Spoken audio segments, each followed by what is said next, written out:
Hello and welcome back to Sharks Live. I'm Sam Diamond and I'm joined again by Ben Hyde, who's Manchester University women's coach.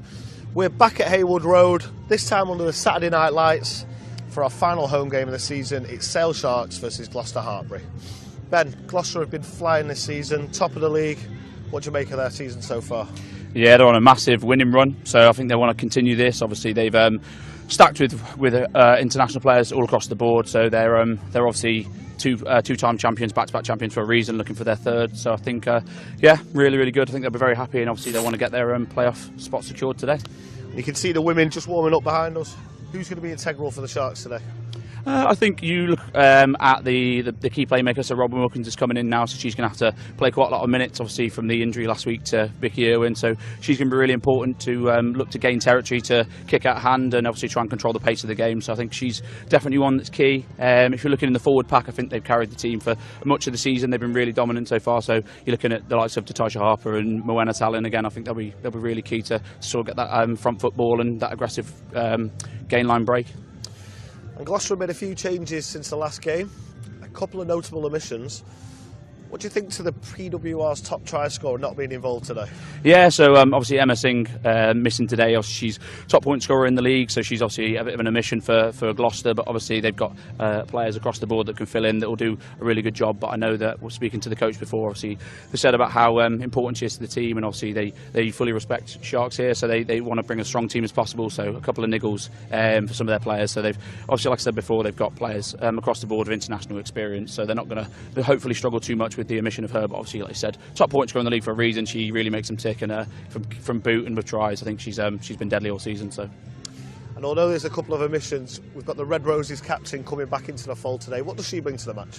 Oh yeah, so she's obviously a really physical player. She's got that experience, she's got that leadership. I think she just really brings to this team what they're all about. So she's played nearly 60 times for England. She's that experienced head, that level head in the team. Obviously they've got Mo Hunt on the bench as well. So they're full of experience and that captain-led the drive that they've got. So they've got players everywhere. But I think Zoe Wilcroft, what she does around the pitch. There's a reason she played so many times for England, and she's captain of Gloucester. I think she brings that winning mentality that they really need, and it brings them to top of the league. So yeah, I think they'll be really good, and it's exciting for the fans to be able to see players like that, England captain, playing here at Haywood Road today.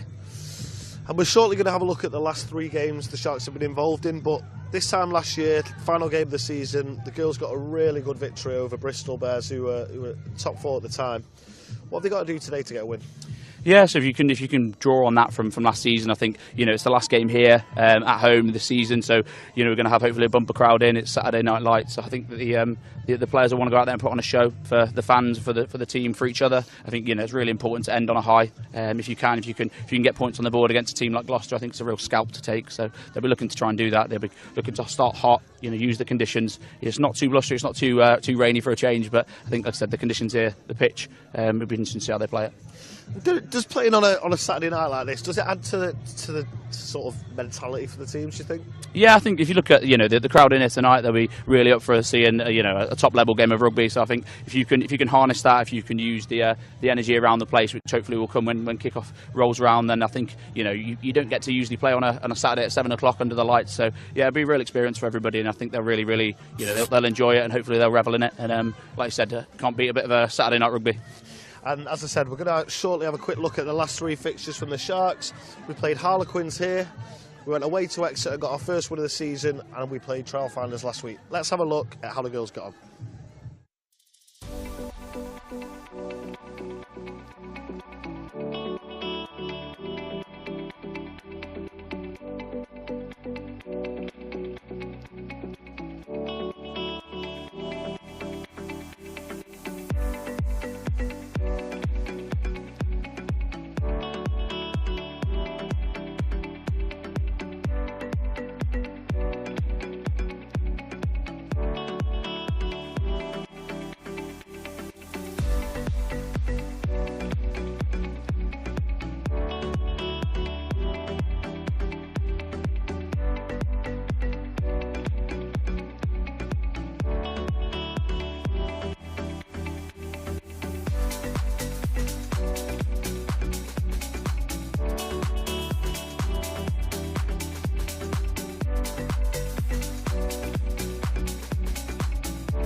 15 metres on the back of some great defence. Fantastic hands from the two props there, playing out wide together. As Talling picks up and goes and just misses the shot with an offload. Sailor managed to reset the ball and dive on it. And Ortiz finds a gap. She's straight through it. She's powering all the way to the line. We're going to see Olivia Ortiz cross here. And she gets over. What a try from the Sharks. Great opportunistic individual try from Olivia Ortiz. Trailfinders will have a job to do to stop this one. We've got Eva Wood shipping out round to the wing here. And the Sharks crash over. It's Scarlett Fielding, and the Sale look lively here. They've got the numbers out wide. Scarlett Fielding, the dummy pass, sells it well. Prothero over the wide pass out wide to Jarrell. Jarrell steps inside but can't make it to the line. But she does get over in the corner. As we said, Ben, a great consolation for Sale. Ben, a couple of really tough matches there. Let's start with Harlequins. Now, it was a real game of two halves for the Sharks. Really in the mix in the first 40, but just slips off after the interval. How did you think the goals went? Yeah, so like you said, in the first half they were really, really dominant. Forward stepped up, set piece was really good, won a lot of scrum penalties, the line-outs were good, steals. But unfortunately in the second half, like I said, some of the playmakers from Quins really got on the ball, so the likes of Ellie Kildunn showed some real moments of brilliance, and I think that's kind of what the undoing was us in the second half. So 31 points to 0 in the second half doesn't really reflect how the whole 80 minutes went, but like you said, it's a game of two halves there. I think if we'd have continued in the second half like we did in the first, it would have been a lot closer game. We might have got something out of it, but for that one, I think we can all see there that they've got some unbelievable players that cause damage and have done all season. So it was just unfortunate for us on the day that they really excelled. Yeah, 3 tries on the day for Ellie Kildunn, and I mean, World Rugby Player of the Year. It's great to have her down at Haywood Road. She's really flying the flag for the sport. Who else stood out for you though? I think you said more of the backs. Claudia Pena was unbelievable. I think she was flying around the pitch, making tackles and just in open space, really using that sevens prowess that she brings. And obviously they've got a lot of other players that have got sevens prowess. That means that in open space they're really deadly. So she was another one that was really set the pitch alight that day. So yeah, it was a bit of a shame for some of our backs in the second half, but it's great display for everyone that was down here. Obviously getting to see such unbelievable players on both sides of the pitch. Yeah, now, sandwiched in between 2 tough games there, we had the Sharks' first win of the season down at Sandy Park. Now, that was a really abrasive game and quite an odd one, really, with a 10-minute stoppage for hail. How did the girls get the win down there?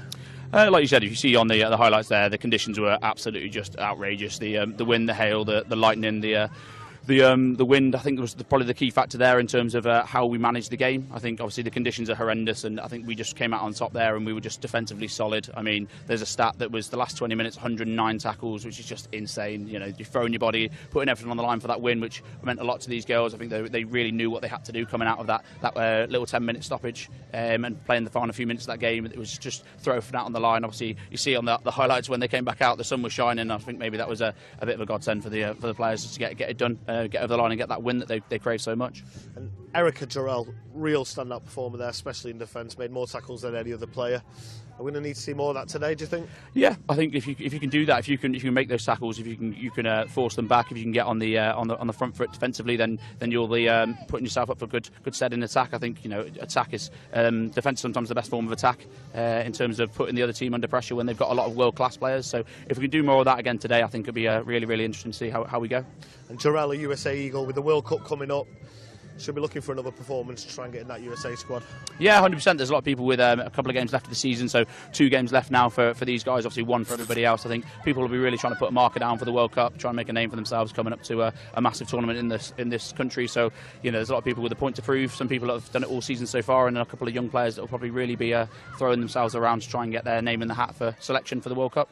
Definitely, yeah. Now, another one who will have a sights on the World Cup is Julia Schell, who was our player of the match last weekend. Again, another tough game for the Sharks. Trailfinders probably had a bit too much for Sale to live with. How do you think the game went? Yeah, we know what Trailfinders had been doing coming into that game. They've scored, countless amount of points. I think 40 points in the last couple of games. So we knew that they could chuck the ball around, and that was probably going to be the undoing of us. And unfortunately, it was. I think if we'd have been a bit more clinical in our entries to the 22, if we'd have managed to get on the front foot and score a few more tries and a few more points early on, I think that would have set us up a good foundation. Obviously, it just got away from us slightly. Towards the end of the game, there was an opportunity to get losing bonus points, which unfortunately didn't materialise. But I think towards the very end of that game, we got back on the front foot. I think there was just a 10-20 minute window where they sort of just ran riot and scored points all over the board. We've just had a look at the scores at Saracens Exeter. Saracens currently leading 21-7 at home. Ben, that match could have huge implications on the game here today. Let's have a look at that league table, and it's so close up there at the top. Gloucester could get the home semi today. Yeah. They'll definitely be looking to get that done. Obviously, when we hear from Sean, he's going to talk about how that's something they want to achieve. Obviously, if they can get it done today, they'll be buzzing. Obviously, Sharks will want to have something to say about that. But that game in particular, obviously, means that Bristol will probably be the ones to get that fourth place, which is great for them. They've been on a run. Obviously, we've seen the hype around their team currently, and obviously, Chiefs, since we went down there and beat them, haven't managed to pick up a win, and may not pick up a win there, which might see them just lose that playoff place, which they've had for the last couple of seasons. So it's a real shake-up, and I think that if you look at teams like Bristol that are throwing the ball around, flinging the ball around and scoring loads of points, and they've got a lot of hype because of Ilona Marr and the stardom that she brings. So I think it'll be interesting to see how it does go for those last few places in terms of home semi-final. That's what the teams want. So Sarries, Quins and Gloucester will all be fighting for those final top two places to get that home semi-final. And just sticking with those league standings, after Leicester's result today, the Sharks now can't move off the bottom of the table. How has that changed the sort of thinking towards this match today, do you think? I think, like I said, for a lot of the season, considering that they were really struggling to get that win on the board, I don't think that league position was what was imperative to this team. I think it's all about performance and going out and taking every game as it comes. So I think in terms of how we can't move up in the table now, I think if we can go out and win the last two games or put in an amazing performance and get points on the board, that'll be really positive going into next season. It gives you something to build on. Obviously, we looked at what we did last season in terms of the final game against Bristol, managed to get a win. We won the last two games of the season, and it can set you up really for a good season ahead, especially with tournaments coming up like the World Cup and Six Nations and things. I think you want to finish the season on a high. Now, we all know it was Valentine's Day yesterday, and rumour has it Ben had 2 dates in one night. But we've been putting the girls to the test this week. We've done a little Gallentine's challenge to see just how well they know each other. Let's have a look at that. Oh, everyone's going to think I'm such a horrible person after this.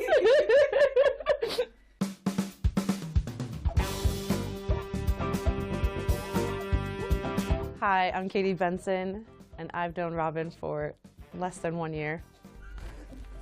Hi, I'm Robin Wilkins, and I've known Katie Benny, for about 6 months. The first one is, who is the most organised?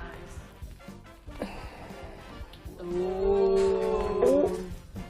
You're joking? I'm organised. I hate being late. I see your room. Very tidy compared to yours. Shots fired. Who is the biggest coach's pet? She's definitely said me, hasn't she? Yeah. I'm going to say her. What are you on about? No, I said Polly because she's always got a meeting with some coach about how to improve. And that makes me sound like I really don't care about where I am. Yeah, I know, but every time I see you, you're talking to me. Turn it round now. Who is the most skillful on the pitch? For sure. Oh, that's so cute. Who has the worst memory? Yeah. Only because I write things down so I can't forget them, do you know what I mean? Who has the better sense of humour? I'm going to say American because I don't really find American humour that funny. We just lost half our audience. I think I've lost a friend as well. I'm hilarious. Who is the scariest?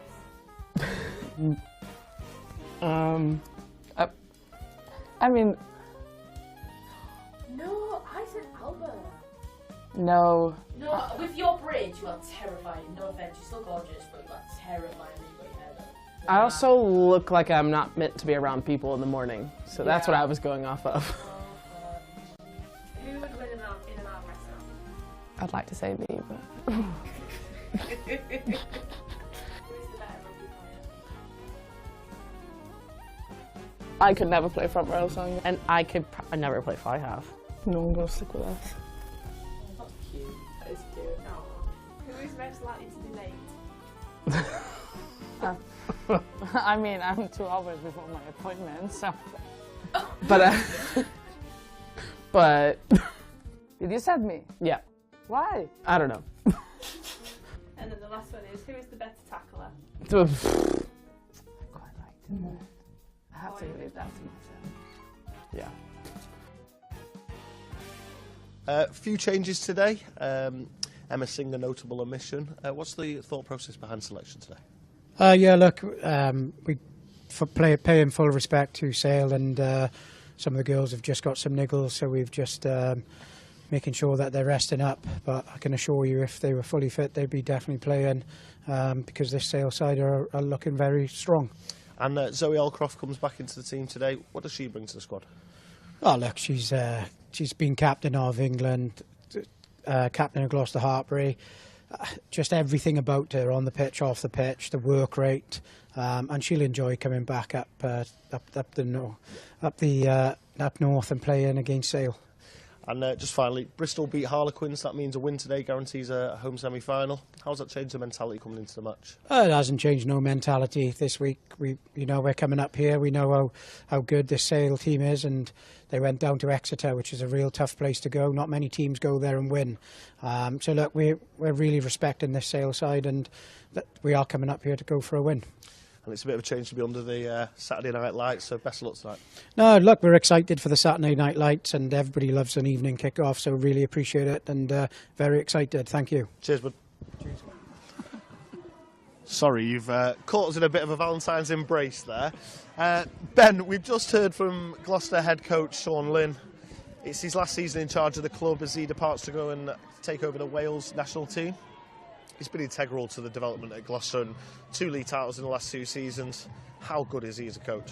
Yeah, I think he's been unbelievable. Obviously, you can't really get much better than winning 2 of the last 2 titles, and obviously aiming for a 3rd, top of the league at the moment. So there's a reason that he's been scouted and picked up for that job. I think he's integral to how Gloucester want to play, and obviously that style of play he's going to hopefully implement on the Wales team. So should be good to see how that goes following this end of the PWR season. And he mentioned there's a couple of injuries in the squad, and they're resting a couple of players as well. They'll have a few games left after qualifying, probably today. What do you think they're going to need to overcome the Sharks? Well, he said there are a few notable omissions, but obviously he said that he respects the team that Sharks are. He knows what they can bring to the field. So, they're bringing as strong a team as they physically can to try and win this game to get the points. I think you'll probably see them. They'll be very physical. They'll try and move the ball out to their speedsters and try and hurt us around the outside. It's going to be a very difficult game for Sharks. Obviously, they're top of the league for a reason. They've got talent all over and they can hurt you from anywhere. So if we can be solid defensively and the forwards can front up as they have done over the past couple of games, I think it'll be really interesting to see if we can sort of outmuscle them and outwork them in the set piece, and then hopefully get on the front foot that way. And back-to-back league titles really isn't easy to do, mate. What is it that makes them so good?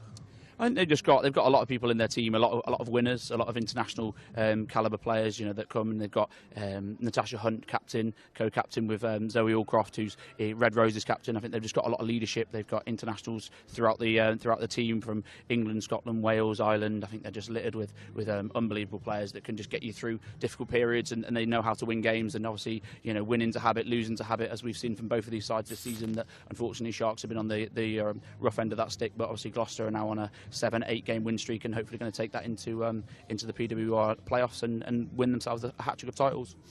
Now, we've mentioned Sean leaving, but we've got a fond farewell of our own as Rachel Taylor leaves the club at the end of the season.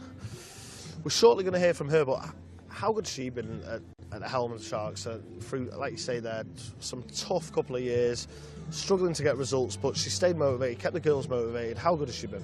Yeah, unbelievable. Obviously, she's been here almost since the first season, and she's brought through a lot of really talented players, and obviously she's one that the girls look up to, and they aspire to be like from what she's done as a player and what she brought in as a coach. I think there's that real mentality around the squad, and they fight for each other, and obviously she's the epitome of that, and they want to fight for her, and this will be a great showing for them, hopefully for her to leave her home final home game of the season with hopefully what's going to be an amazing performance and an amazing win. Obviously that's what she's like. She's tough and gritty, and that's the sort of mentality she wants to bring to our players, and hopefully we'll see today. A shame to see her go, and it might be an emotional night for her, but let's hear what she had to say pre-match. Rach, it's your last game at home in charge of the girls today. What's it been like to lead this group over the last few years? Yeah, I've been trying to not think about that, to be honest. Thank you. No, look, it's been a real pleasure. Like, I feel really privileged to have had this role. I think we've been through a lot as a group and through a lot as a team over the years. You know, a lot of resilience has been grown, but also like some amazing journeys. To have worked with the coaches has been a real privilege. Some great people and players. So yeah, look, I just hope they have a good game, and obviously today and the last game as well, and try and end this season on a high as we did last year. And unfortunately, after Tiger's result today, our league position won't change. But what does that mean to the mentality going into the game today? Yeah, I think we've probably flipped our focus really away from like league position and into performance. We've done, you know, we've been in loads of games where we've scored 3 tries, which is obviously brilliant because we're scoring, but we're kind of always away from that fourth try and the elusive bonus point. So for us today, it's about like enjoying our moment really. Like, this is a group that won't play together again, and we want to make sure that we enjoy those moments, but also that we perform. You know, we've had some better performances in terms of what we've been going after from a few like key focus areas within the game, and I think today could be a really good combination of that. You mentioned there's been a few games where we scored 3 tries there, but this time, sorry, the reverse of this fixture, we've got 4 yellow cards. Has discipline been on the menu this week? It hasn't really, to be honest. I think we've cleared up a lot of stuff around that area over the last few weeks, and it's definitely improved. A lot of the players have stepped up massively in terms of leadership roles on the pitch, and I think that's better. You know, it needs to be an adjustment on pitch in those moments, and I think that's got a lot better over the last couple of weeks. And the girls, just finally, the girls got a great win in the final home game of the season against Bristol last year. How's the mentality changed in that last game? Does it add a bit of extra motivation? Yeah, I think it does. I think, you know, the girls love playing here. It means a lot to be at Hayward Road, and I think we are quite an emotionally bound team. Like, you know, we thrive off that. We thrive off the noise. We thrive off people banging the sideboards, you know, like all that kind of stuff, and it takes us to another level. And I think when you know you're quite close to the end of the season, and we've had the struggles again this year that we had last year, it's a chance to finish on your terms, and they really responded to that last season, and I think they'll do the same tonight. Thanks, Rachel. Best luck for whatever comes next. Thank you. This is the torture room, aka Physio. Guys, excuse me. Really? She might need help to lift it. Whoa!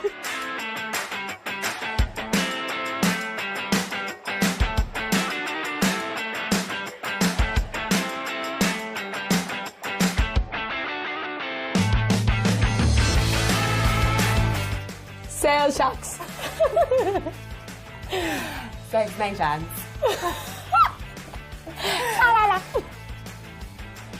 Oh, John Lewis? John Ellis? What is it? What is the Ellis? Been to the Trafford Centre. John Lewis? Marks and Spencer's.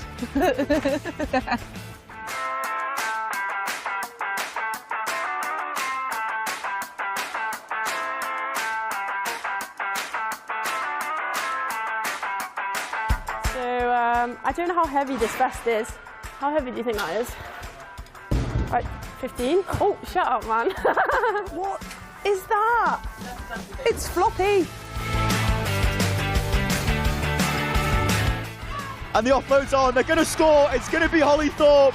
Yeah, she's been so good all day. I reckon I'll start with 30, and if I die, then I die. Wigan. Wigan. Really confused what this bit does.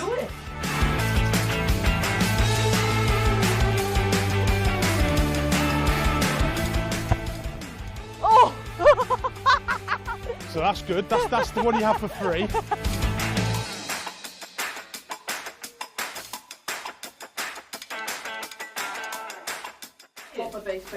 Girls, what is that? Oh, the guy. Yeah, we talked about yesterday. William Webber. John Lewis. John Lewis, William yeah. Webb, yeah.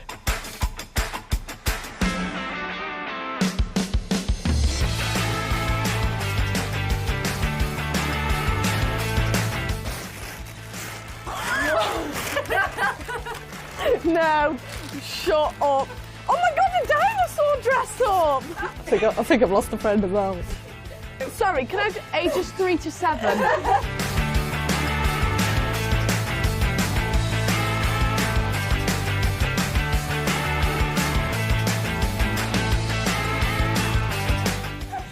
yourself with your accent. You're doing an English accent. Conversion. Conversion.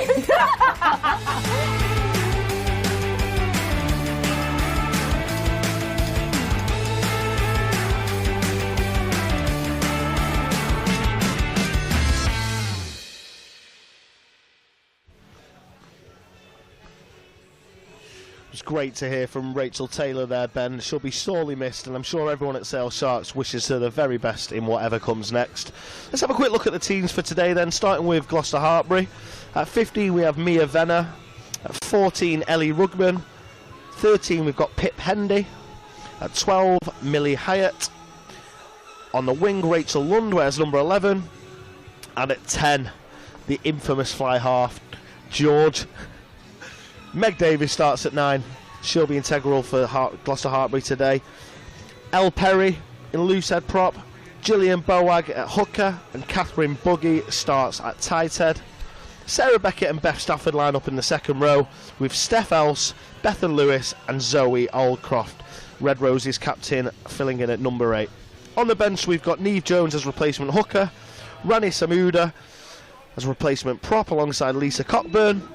Gwen Crabb and Alex Matthews cover the back 5 with Natasha Hunt, Ellie Green and Nell Metcalf doing the backs. The Sharks women run out there in between the flames here at Haywood Road. We'll shortly have a look at who's starting for them. And for your Sharks this evening, a few changes but not many, as Nikita Prothero starts at 15, Sophie Hopkins and Holly Thorpe on either wing, Rachel Phillips and Beatrice Rigoni are in the centres, and Wales international Robin Wilkins starts at fly half. At number 9 we've got Sophia Stefan, Italy captain, Moana Talling at number 8, Neve Swales usually at hooker but she's playing 7 today alongside Joe Brown on the other flank. Erica Jarrell and Iona Antwis line up in the second row with Tatisha Harper, Scarlett Fielding and Katie Benson making up the front row. On the bench we've got Molly Wright, Amber Shona and Nick James covering the front row. Molly Morrissey and Polly Bowman cover the back 5 with Willow Bell, Katana Howard and Lauren Perrin, wearing the 22 shirt. Both teams are out now. We'll be kicking off shortly in just under a minute's time, and it will be Robin Wilkins who gets us underway here at Haywood Road. Ben, we had a quick look at the season highlights. We've had a lot of fun making these shows this year, but who's been the standout player on the pitch for you this year? Oh, it's been a tough one. I think Nikita Prothero has been excellent. I think she's really stood out, especially in the last couple of games, getting on the ball and moving from fullback. Obviously, she's a very versatile player who can play across the back 3, and she's shown what she can do this season. So hopefully, we can see her get on the ball again today and score some tries. Absolutely, be interested to see how the Sharks can do. Time's on. And we're off here, and it's a short one from Robin Wilkins. They're trying to keep possession. Thank you. Sophia Stefan swiftly out the back to Scarlett Fielding. Takes contact on the 10-metre line. Stefan again, this time finds Prothero, who puts a short pass out to Sophie Hopkins. And Stefan's delivery's been looked good in the opening phases. No, not now, not now. Sale getting quick ball from the ruck so far, Ben. Yeah, really interesting start to see. Obviously, a little tap just over the 10-metre for the kick-off. Obviously, they would have planned that in the week, and it's come off brilliantly. So I think if we can keep this ball and make something happen now, it'll be a perfect start to the game, and obviously get the ball kicked to us in the second half. Neve Swales takes contact there on the 10-metre line. Tackle! Thank you, 7.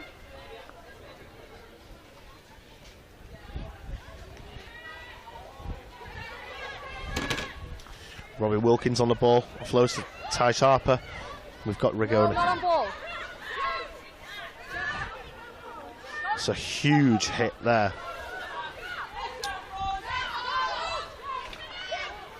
Zoe Aldcroft showing just what she does so well, why she's the England captain. And see if Sophia Stefan looks to go to boot.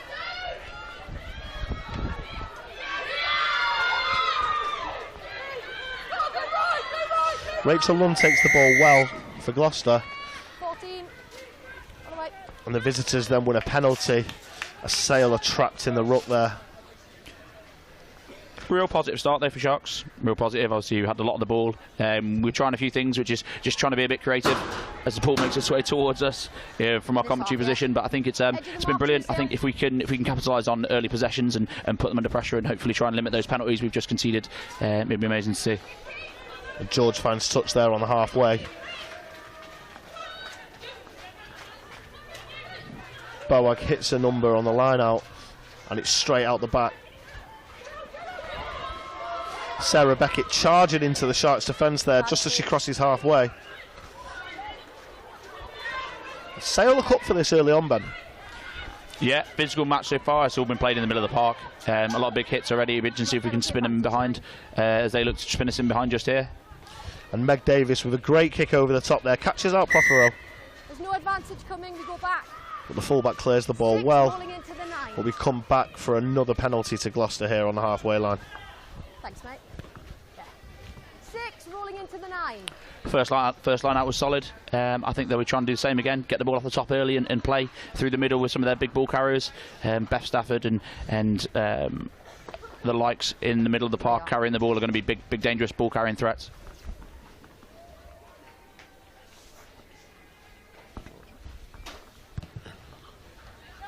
Wales international Lecky George looks for touch and finds it on the Sharks' 22-metre line. It's a great attacking position for Gloucester here. Let's see if Gillian Boag can hit a number on the line out.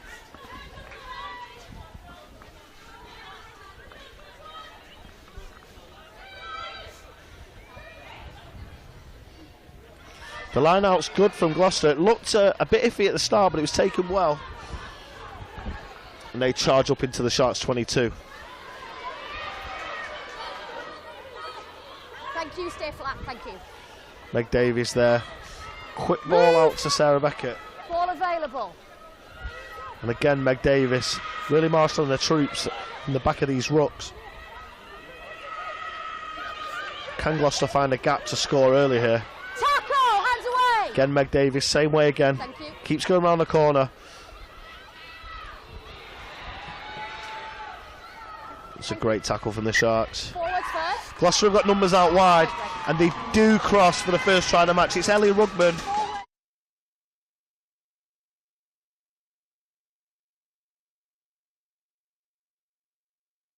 Kept going the same way.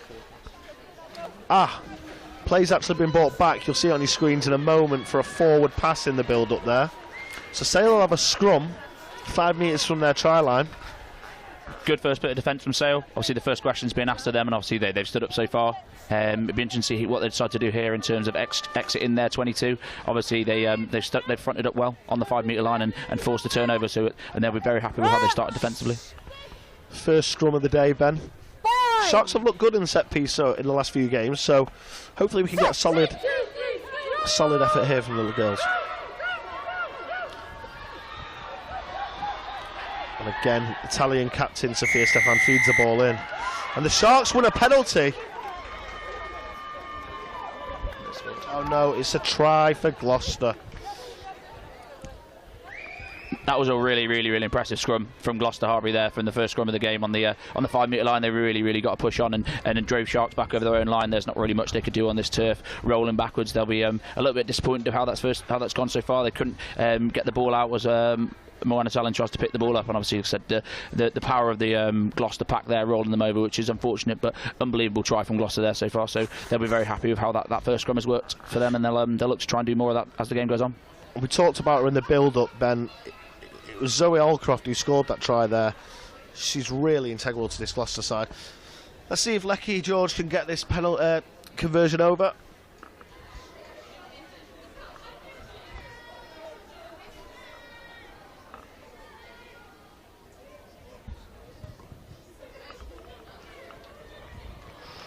And it's just short from the Wales international.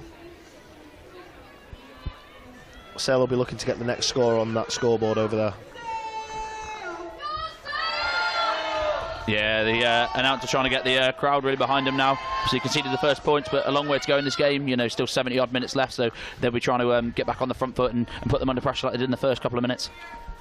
It's busy here at Haywood Road tonight, Ben. Sharks women developing quite a fan base here locally. Yeah, it's really, really exciting to see. You want to see the more fans you see, the better. Sorry there, that's a great break, Ben, from Gloucester there. It's Ellie Rugman again. She's having a stormer so far. She makes her way up to halfway after catching that kick-off. And Gloucester-Hartpury are back on the attack. Gone back down the blind side again. Meg Davies is really good at spotting those opportunities, isn't she, Ben? Tackle! Yeah, she's done really well so far at just keeping the ball moving and playing at the pace they want to play at. Tough pass there out to George, but she handles it well. Managed to get clean ball out the back of the ruck. Ball lifted. Go back first 9, thank you. Retire 4. Thank you. George tries a cute chip through, but Robin Wilkins is on the end of it. She sends it back into Gloucester territory. Again, the visitors back on the ball at halfway. But Sharks win a penalty. This time it's Gloucester that are holding on at the ruck. And we'll see if Wilkins can find a good touch here, Ben, and try and get the Sharks on a decent attacking platform early in this first half. Yeah, so that kicking game, that territory game really coming to fruition there. Obviously, they kicked the ball straight back and put them under pressure and got the turnover with the penalty. So I think if we can do more of that and make them play in their own half of the pitch, then that's when then errors can come and you can capitalise on them. It's not an ideal kick for Wilkins, Ben, but still a decent attacking proposition here for Sharks. Yeah, she won't be best pleased, but if we can get the scrum, the line out effective, we'll be okay. But just gone over the top there. Yeah, and the ball goes over the top of the line out. Gloucester are back on the attack. It's an intelligent kick down from Meg Davies, sorry.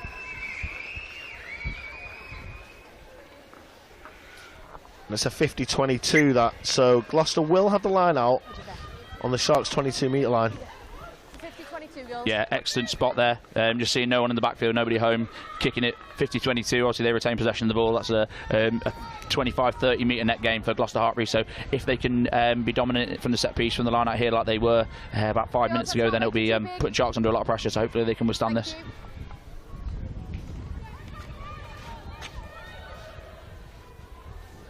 Boag again. Perfect at the line out, and Gloucester set them all. Once. Turn. Don't change. 5 out. 5. Sharks doing well to disrupt it so far. Advantage. Doesn't seem to be going anywhere. 5. But Gloucester gets a penalty 5 changing bind. after Sailor Court changing the bind in that maul. Yeah, Hartpury look to go again. They'll try and get this on the 5-metre line and rumble over. Just outside the 5-metre line there, so it'll be interesting to see whether they choose to go and roll them all over, which has been really, really dominant for them so far. Gap too big. Thank you.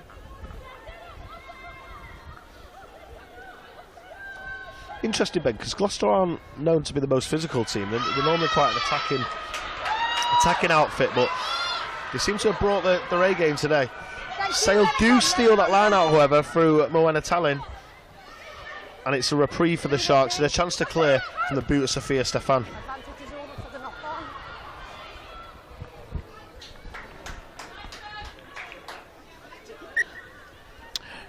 The experienced Stefan finds a good touch there, just outside the Sharks' 22. Yeah, good. They want to come up again and they want to repeat that effort and try and turn the ball over from the line out again. That's the first line out that's been missed from the hooker, so hopefully we can do the same thing again. And that one's over the top again, but Gloucester do manage to get their hands back on the ball. They send Sarah Beckett trucking upfield. Yeah, a lot of really big, heavy ball carries in the middle of the park for Gloucester, so if we can get on the front foot and push them back, that's what we want to try and do. Zoe Aldcroft again, breaking a tackle, creating gaps for Gloucester. Shipped out wide there to Maya Venner. Move, Blue. Thank you. Again, Gloucester relentless so far in the match, Ben. Sarah Beckett, tackle! Once again using that power she's known for. She's just swatting players off at the moment.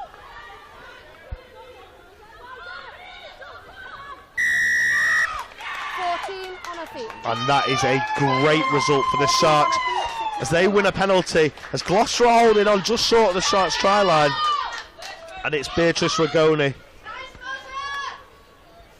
Yeah, she's so good at that. She's, I think, third now in the league for turnovers, which is just an absolute mental stat for someone in the centres. I think she's just been absolutely unbelievable. As a terrier, everywhere around the breakdown and causes havoc. And as soon as the player went to ground, I think she had one thing in her mind, that was to get over the ball, and she got the penalty turnover. So we are allowed to exit. And can we keep this ball now and play out from here?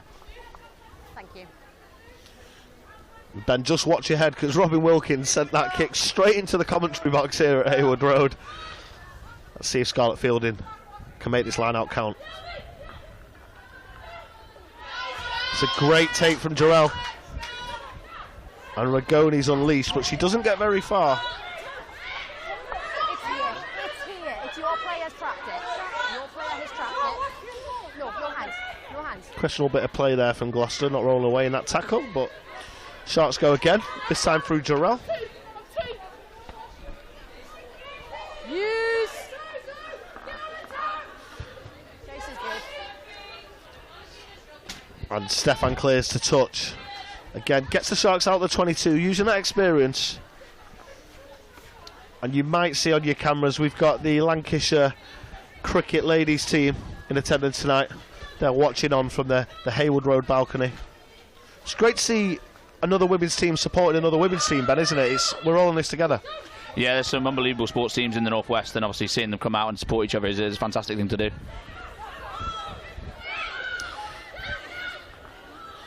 And Gloucester take that line out well again. Send Ellie Rugman crashing into tackles. Followed by Sarah Beckett. Again, she's been relentless so far, Ben. She's hard to deal with. But that's a poor kick through from Gloucester, and Nikita Prothero gets hands on the ball. She's electric when she's in space, Ben. Yeah, like I said at the start, she's been unbelievable with the on the ball. And that's a great kick from Wilkins. It's a great kick, and Sophie Hopkins takes the ball at halfway, and she's so quick, Ben. Gloucester will struggle to stop Hopkins there, but she's brought down just short of the try line. Sale. Sale with a penalty here, right in front of the post, as Gloucester play the 9 under pressure. Unbelievable work from Sophie Hopkins. She's straight on the ball. She's got that speed and the bounce. Like I said, it can bounce absolutely anywhere she gets on it and make 60-70 metres there. So unfortunately not to get the score herself, just hawked down, but we've got the penalty now a couple of metres out. It'll be interesting to see what we do from here. What a passage of play that was, Ben. Did you see the pace from Sophie Hopkins? Wow. Yeah, unbelievable. Like I said, she's unlucky not to get on there, and I think we are deciding to take a kick at the post here. Replay on the screens now. Hopkins, mud on the face, just darting towards the try line. Such a great shot. And Sale opts for the tee here, just try and get some points on the board. Gloucester only have a 5-point lead at the moment, so we can take this to within a score with a good kick for Wilkins here. Yeah, you could hear that energy. I'm sure you could hear it at home watching the energy in the stadium here as Sophie caught that ball and ran through. It's just electric. Hopefully we can have more of the same as this game continues.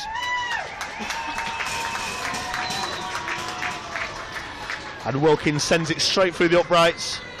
Scores now. Sale Sharks 3, Gloucester-Hartpury 5. Sharks still in this after a tough opening 15 minutes, Ben.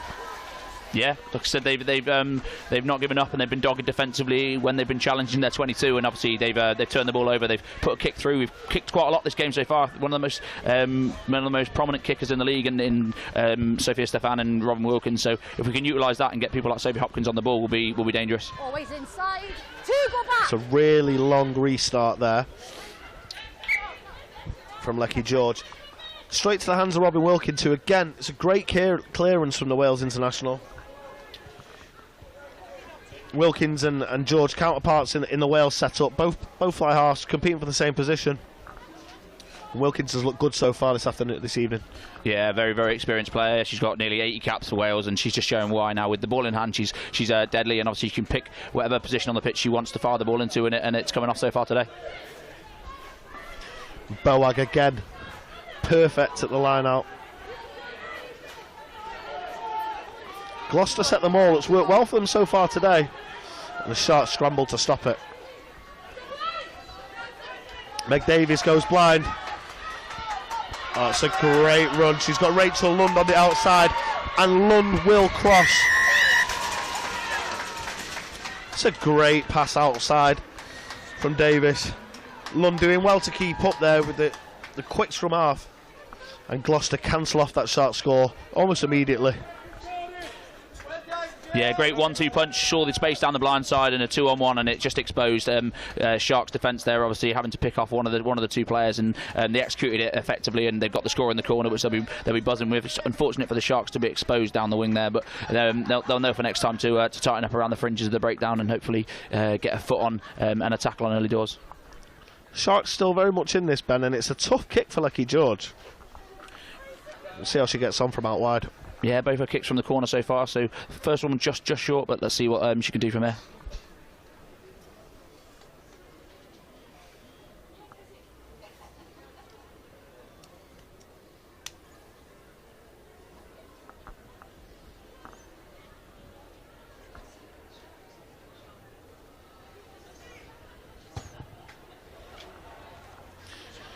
And George just sends that one wide as well. Sharks still within a score here. Converted try levels it. And we're just getting the full-time scores in from the other PWR match that's happening at the moment. Saracens versus Exeter Chiefs. The Saracens have taken that one 21-12 on home soil. What's that mean for Gloucester, Ben? So that solidifies the top four now. So you've got the likes of Bristol, Saracens, Quins and Gloucester-Hartpury in the top four. Obviously, that means that the top two are still up for grabs. So with Saracens win there, it'll be interesting to see what the final two unfold. Obviously, Gloucester will want to win out and get that top spot and secure the home semi-final before they go away to the Stonex in the final if they make it there. Wilkins starts us back off. Tackle! Again with a kick down to Ellie Rugman, who's looked dangerous. But the Sharks turn it over. It's Iona Antwis. She takes contact shortly after, and Sophia Stefan looks to get quick ball out wide. Again, it's great ball from Sophia Stefan out to Rigoni. But this time, it's Rachel Phillips who's stopped just on the edge of the Gloucester 22. Sale finding lots of time on the ball. Just need to find some gaps in that Gloucester defence at the moment. Yeah, they've been deadly around the breakdown. A lot of turnovers. They just need to be able to execute in the 22 now if they can make an entry and get a score on the board. It's a great pass from Robin Wilkins. Flat with pace on it. Leaves Wales just to take contact at full speed. Holly Thorpe just slips there, but does well to make a few metres after the contact.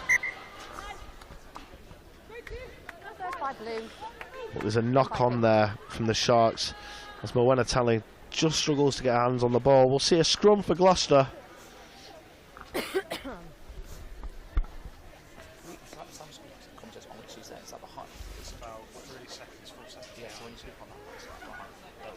First by blue. Red by pink. There's your markers.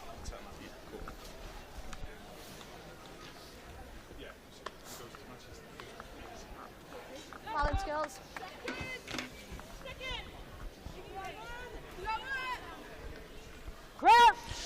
Again, Gloucester have looked good at the scrum, Ben. Fine. We've only had one so far, but they really made a meal of the Sharks packing that one. So hopefully Sale will be able to hold their own a bit better this time. It's gone straight down to ground, and Sale win the penalty. What's the opposite of a commentator's curse, Ben? Exactly that. We got exactly what we wanted here. Like I said, the first one we saw what happened, we conceded a try, and this time we win the penalty. We're going to go to the corner and look to score here. Needs to be a good kick here from Wilkins. She's been off the money out of hand a little bit so far. She doesn't get the distance she'd wanted on that again, but as we said before, it's still a pretty decent attacking platform for the Sharks.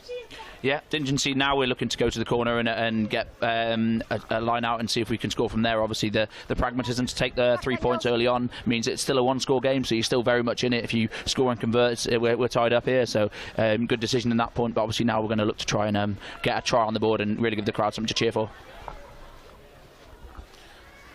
Sale at the number at the line out, and it's Talling who peels off round the corner. Careful, thank you. Gloucester deal well with the attack, but Sale have numbers out wide here. No, off feet! Hands out, thank you both. Stefan looking for the ball. She gets it, it's out to Wilkins, and it's a flat pass through a gap. It's deemed forward by the referee. It was a certain try for Rigoni under the posts, but unfortunately the accuracy wasn't there from Wilkins. Plenty to build on though for Sale, Ben. Yeah, very, very unfortunate. I think obviously they'll argue that it was flat rather than forward, but obviously the referee's got a better view than we have currently from our position, so we'll have to take the referee's word for it there. But excellent attacking play. I mean, what more can you say really? They found a gap, they picked a spot, and they went straight through the middle. So I think if we can do a little bit more of that and get a bit of quicker ball. Obviously you saw Sophia there just rooting around for the ball. We want to try and play a little bit quicker there. Obviously Gloucester making it difficult in order to try and stop us as we see a bit of the replay, and probably just forward there. Good decision from the referee, and you can see on Rigoni's face she really wanted that one to get through underneath the post. Again, Meg Davis will feed the scrum here. Sale, I think that first scrum shot them a bit, and they seem to be holding their own now, Ben. Gloucester get the ball out quickly this time after losing the penalty last time out. Yeah, it's a lot more solid. There was obviously questions to be asked after that first one. Obviously, you're in a difficult position there, so that might be why. They ended up scoring, but we've done well from the following on scrum so far. Former Sharp Beth Stafford making some meters for Gloucester there. Keep going back. It's an awkward bounce there from kick from Prothero. And Sale win another penalty on halfway.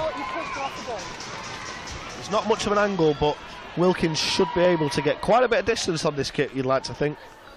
Yeah, penalty count is really tightening up for Gloucester now. It'll be interesting to see whether the referee decides to have a word with the captain in a minute and say that obviously there's only so many of those you can have before someone needs to go and take 10 minutes on the chair in the cold. Interesting, Gloucester on the wrong side of the referee in this match, Ben, after 4 yellow cards for the Sharks in the reverse of this fixture earlier in the season. How the tables turn, eh? Yeah, that was a bit of madness. Like I said, down to 12 players at one point with 3 players in the bin at the same time. It's just a couple of different absolutely crazy situations unfolded. So hopefully, like I said, if the tables can turn and we can get on the front foot and the right side of the referee, it'll be good to see how the game goes. Gloucester disrupt that line out there, but fielding straight on the ball to secure possession for the Sharks. And then we send Talling powering up. Tysh Harper with a quick pick and go. Gloucester on the wrong side of the ruck there. The referees give them a little pass on that front. Iona Answis goes around the corner. And the ball's knocked on in contact from the former Gloucester-Hartpury player. It looks like we're coming back for a penalty, so can we capitalise again? Obviously, a couple of pick and goes there, so they're seeing space in around the breakdown and trying to capitalise. A couple of big ball carriers crashing over. So if we can do more of the same, if we can pick those gaps and run over those defenders, we'll see some go forward. But scrum now, so let's see if we can. It's our first attacking scrum of the game, so can we be solid? Can we be positive? And can we get on the front foot? Just stopping for the blood, girls. 1 second. And Gloucester here, Ben. It's quite interesting that it's fair to say they're probably the best team in the league and have been for a couple of seasons now.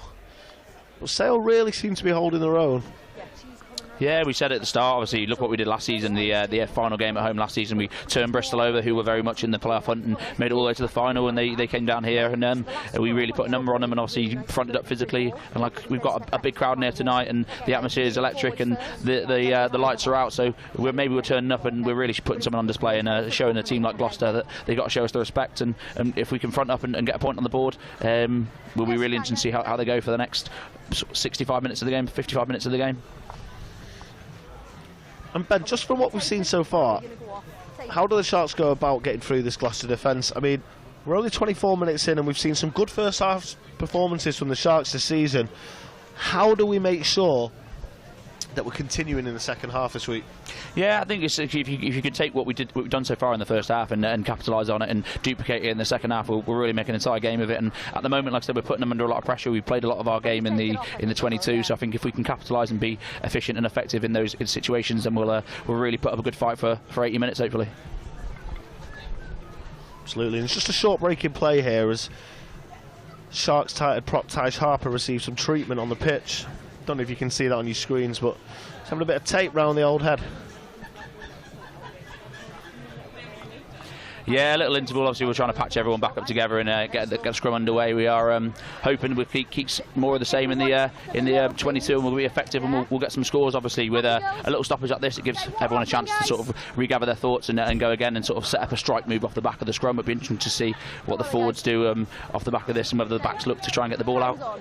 Just before we go to this scrum, we've got a familiar face here in the commentary box with us, Georgie Perris-Redding. What have you made of the match so far? Yeah, good to be back. I think good so far. Obviously, I think a couple of frustrating things Sale's way. I think we could have maybe been a little bit more technical in certain areas. Good scrum penalty though. We've had some really good platforms to build off, but I think maybe some decisions and we could have had better outcomes. And that's a great shunt from Gloucester there, winning the penalty in the process, and they'll take that. It's probably going to be a 40-metre net field position game for the visitors here. Yes, and unfortunately the scrum's been good for the last couple. Obviously the first one we saw how that went for Gloucester, so it's been a bit of tale of two halves in terms of the scrum so far. We've won some penalties, they've won some penalties, so it'll be interesting to see what the referees are making of that situation. Sharks managed to keep the ball in play here. And Sophia Stefan again uses that experience, putting a great kick downfield. She finds touch on the Sharks 10-metre line. Ben Sale seem to not just be able to impose themselves on the Gloucester defence as much as you'd like them to. Every time we get in that 22, we're just struggling to break them down. Yeah, so it's all about if you can be efficient in those areas. You want to try and capitalise on those entries to the 22 and make sure that you're efficient with the scores. Unfortunately, like I said, we've not been managed to capitalise on every single entry so far, but we've looked good with the ball in hand, and obviously we've been dangerous inside their half of the pitch. So the more of the same we can see, that'd be great. Boag again, great at the line out. Gloucester act quickly, but the ball goes forward off Gloucester-Hartpury, and it's a sharp scrum on the 22. For guys wondering why that line out happened on the Sale 22, I think Sophia Stefan had taken the ball back into her red zone before the clearance, meaning that the line out's taken from where the ball's kicked from, not where it lands. But this will be really interesting to see how we front up now in this scrum. Obviously we've got our own ball just inside our 22, and we're going to want to be solid, get the ball out and hopefully exit and put Gloucester under pressure in their own half of the field. Last couple of scrums have been really tough for the Sharks. See if on our own feed here we can be a bit more composed and come away with the ball. Sale win the penalty. Great bit of play. Sophia Stefan just leaving the ball in there. She probably could have taken it out, but she wins a penalty. That's again using her experience. And Robin Wilkins clears from the 22 and finds touch just shy of halfway. Edge of the line. If your hips are disconnecting. Okay. Yeah, that set piece, the scrum's been really interesting. Like I said, there have been numerous penalties from both sides, so I'm assuming at some point the referee's going to want to have a word with the front row and just sort of nail off and try and get that solid again, because he said what we don't want to see is scrum after scrum after scrum. For the entirety of the game, we want to get the ball in hand and hopefully attack. It's poor from Sale as they let Gloucester get away with the ball from that line out scot-free. Big hit goes in from Rachel Phillips. Yeah, a couple of big hits from Sharks, double tackles, putting them on the back foot. That's what we want to see. They've had some big ball carriers so far this game, and they want to see if we can stop them and put them on the back foot and make sure we show that we are physical through the middle of the pitch and not just a team that they can smash through the gates with. And Pip Henry there tries a cute little chip through, but it takes a deflection off one of her own players and doesn't make the ground she'd like it to. Sharks have a line out on the 10 metre here. Yeah, small discussion before we come back in. Obviously, miscommunication in that last one. Obviously, mistimed jump, I think. So, be interesting to see if we can nail this one off. And Jorel gets up high there, and it's quick ball out the back to Stefan. He finds a compatriot Rigoni. On ball, on the ball. And they send Moena Tallinn take it to contact. Fielding just pushed back in the tackle there. The Sharks do come away with the ball, and again, Moena Tallinn showing just why she's in that England squad all so often. Rachel Wilkins puts one up to chase, and Iona Antwist is all over it. And it's Sophie Hopkins again! She catches the ball, and she's stopped just shy of the line again. Tough going for Sophie Hopkins so far, Ben. That's almost 2 tries she's scored, and she's been tackled just shy of the try line. but the endeavour's there so far. Unbelievable kick chase again from Sophie Hopkins. You can see what she does, getting on the ball. Absolute terrier. Just unfortunate there. Mia Venner making an unbelievable cover tackle to stop her from scoring. But I mean, when she gets in that open space, she is electric. It's just unfortunate for her. Those 2 times she's got on the ball, I think she's just been caught right at the last second. So you know, there's 2 opportunities there where we could have scored, and I think that's really good from Sophie Hopkins. You know what? She pins her ears back. She gets going. It's just a great cover tackle from Mia Venner in that situation. Tackle. Gloucester take the ball off their line out and set them all. They'll be looking to give Lecky George a decent platform to clear here. But Sale are making a bit of a mess of it for visitors. Wait, go back. George does get the ball away, but misses touch. Yeah, can Sharks capitalise now? Space is open, broken play. Our wingers are back 3, trying to get on the ball as much as possible. Holly Thorpe tackled just on the edge of the 22 then. It's an intelligent kick over the top from Wilkins. Can Sale capitalise on it? Unlucky with the bounce there as it just rolls out into touch for another Gloucester line out. Right idea though. Yeah, really good. We've seen how it's worked so far. I mean, she's put in a couple of balls in behind, and we've seen Sophie get on the end of 1 or 2 of them and just be absolutely electric. So, you know, this kicking play from Robin Wilkins is really putting them on the back foot, and we're playing the rugby where we want to play rugby now, and that's in their 22 and on their 5 metre line, and making them make decisions. And like you said, not the best clearance from Lecky George on the last attempt. It gave us a lot of free ball, so she won't want to do the same again. I imagine she'll look to try and get this safely into touch. With 10 minutes to go, it'll be interesting to see how much more rugby we can play in this half of the pitch. In the 5. Boag again hits a number at the line out. Canadian international, she'll be integral to Canada at the World Cup. It's a good clearance from Lecky George. Lands with Holly Thorpe. Yeah, missed touch again. Can we capitalise this time? She's found space. Oh, and it's a great pick and go. I think it's Nikita Prothero who takes the ball there, and Sophia Stefan just marshalling her back line. Robin Wilkins. It's a drop ball. It's gone forward again from the Sharks. Again, Sale just seems to be their own worst enemy when they're entering that red zone at the minute, Ben. Yeah, we want to be clinical in those situations. Obviously, we're trying to get the ball out wide. We're trying to play expansive rugby, and at the moment, so we're just unfortunate not to have that final touch to get us over the line and score. But you know, it's exciting. You can hear the crowd; they're loving it, and I think you know that's what you want to see. But if we can just be more clinical, if we can get those fundamentals, that catch, pass, and the ball in hand, and we'll score points. Because at the moment, we've got them on the back foot, and they don't really know how to deal with us in terms of open play rugby, which is the exciting stuff that everyone wants to see. They've not got possession at the moment, but with about 8 minutes left in this half, Sale surely have got the sights on that try line to stay in the match. Yeah, like I said, a 1-score game at the moment. You know, it's everything to play for us. It's been a good 32 minutes so far. They'll be very happy with how they played defensively and what we've done with the ball in hand. They'll just be disappointed in the fact we've not been clinical enough in the 22, which is something we can hopefully look to rectify as we go on. Meg Davies feeds a scrum there, and it's Zoe Alcroft picks and goes. Makes 5 or 6 metres before she's tackled. It's a good clearance again from Meg Davies. Slips through the hands of Prothero, but Thorpe's on hand just to pick the ball up. She makes it through 2 tackles before she's actually stopped. And Sophia Stefan look to find the right pass here. Robin Wilkins puts Iona Anquist through a gap. The former Gloucester players stopped, but Sale recycle the ball, and it's Tysh Harper now. Trucks upfield. Prothero with a whipping pass out wide that misses the player it was intended for. We'll see Rachel Phillips try and make some meters here. It's a high tackle on Phillips.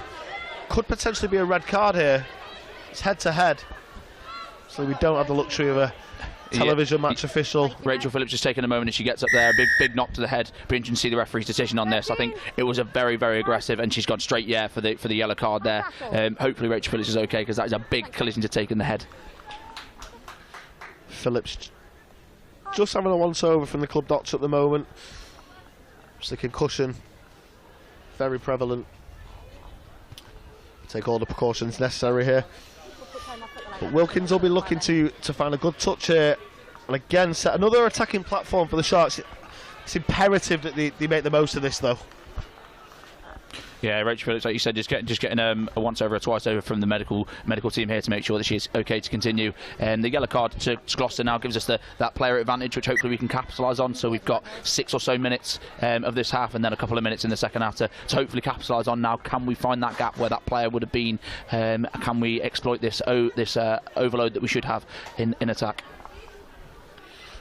Sharks line out. Scarlett Fielding prepares to chuck the ball in. And Fielding finds Antwist well. Sale set the ball. A player from Gloucester immediately goes to ground, but she doesn't affect the set play. So we'll keep going.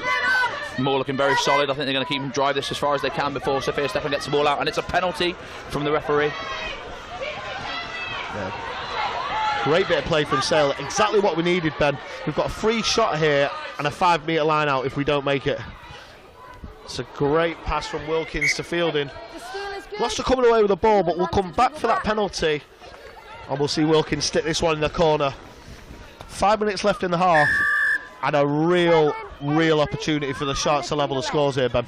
Yeah, absolutely. If we can do the same again, if we can get into the 5-metre channel and put that same driving maul over, it'll be, I think, probably very, very difficult for Gloucester to stop that. We saw what we just did there, gaining 5-10 metres. If we can do the same again, we'll dot the ball down, and Scarlett Field will hopefully be jumping up, celebrating a rolling maul try, which obviously all hookers love these days.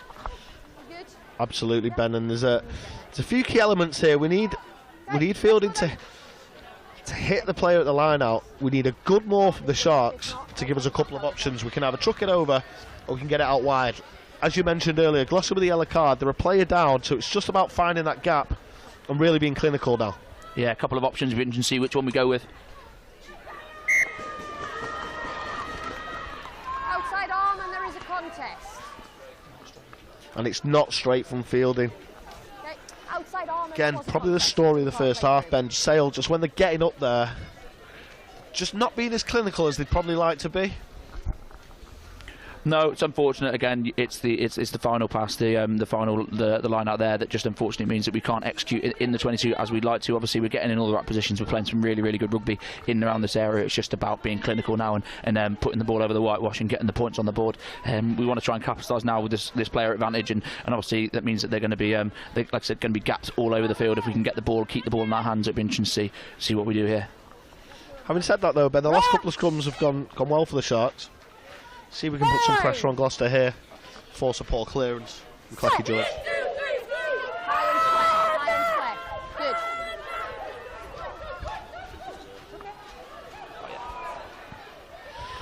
Gloucester come away with the ball from the scrum pretty quickly. Attack the Sharks' defence. Thank you, 9. Clacky George with a clearance, but Prothero's there to cover. She's got Hopkins with her as well. Hopkins takes the ball, and she's been looking for a gap to use that pace that we've seen so far this half. It's a great tackle, though. A really good tackle from Steph Else. And it's a penalty to Gloucester. It's probably the half, that, Ben. We'll see Clacky George look for touch here now.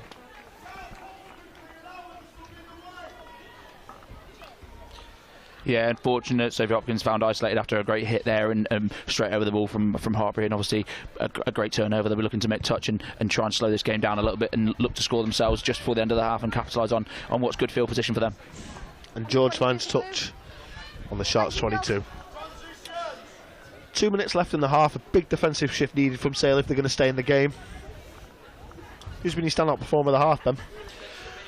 There's been a couple on both sides of the ball. I think you look at the likes of Best Stafford, she's carried the ball really well from a Gloucester perspective. Iona and Nikita have been unbelievable from a Sharks perspective, getting on the ball as much as possible and making metres. And you just mentioned Ben Iona disrupting that line out well, causing Gloucester just to reset and not get it as cleanly as they'd like it. But the visitors are trucking up through Catherine Buggy there. And they've got numbers out wide. That's a forward pass, I think. No, they've got away with it. Gloucester reset, and Wagoni tackles the player off the ball there. Missed by the referee, though. But again, Gloucester reset their attack, and it's Zoe Alcroft.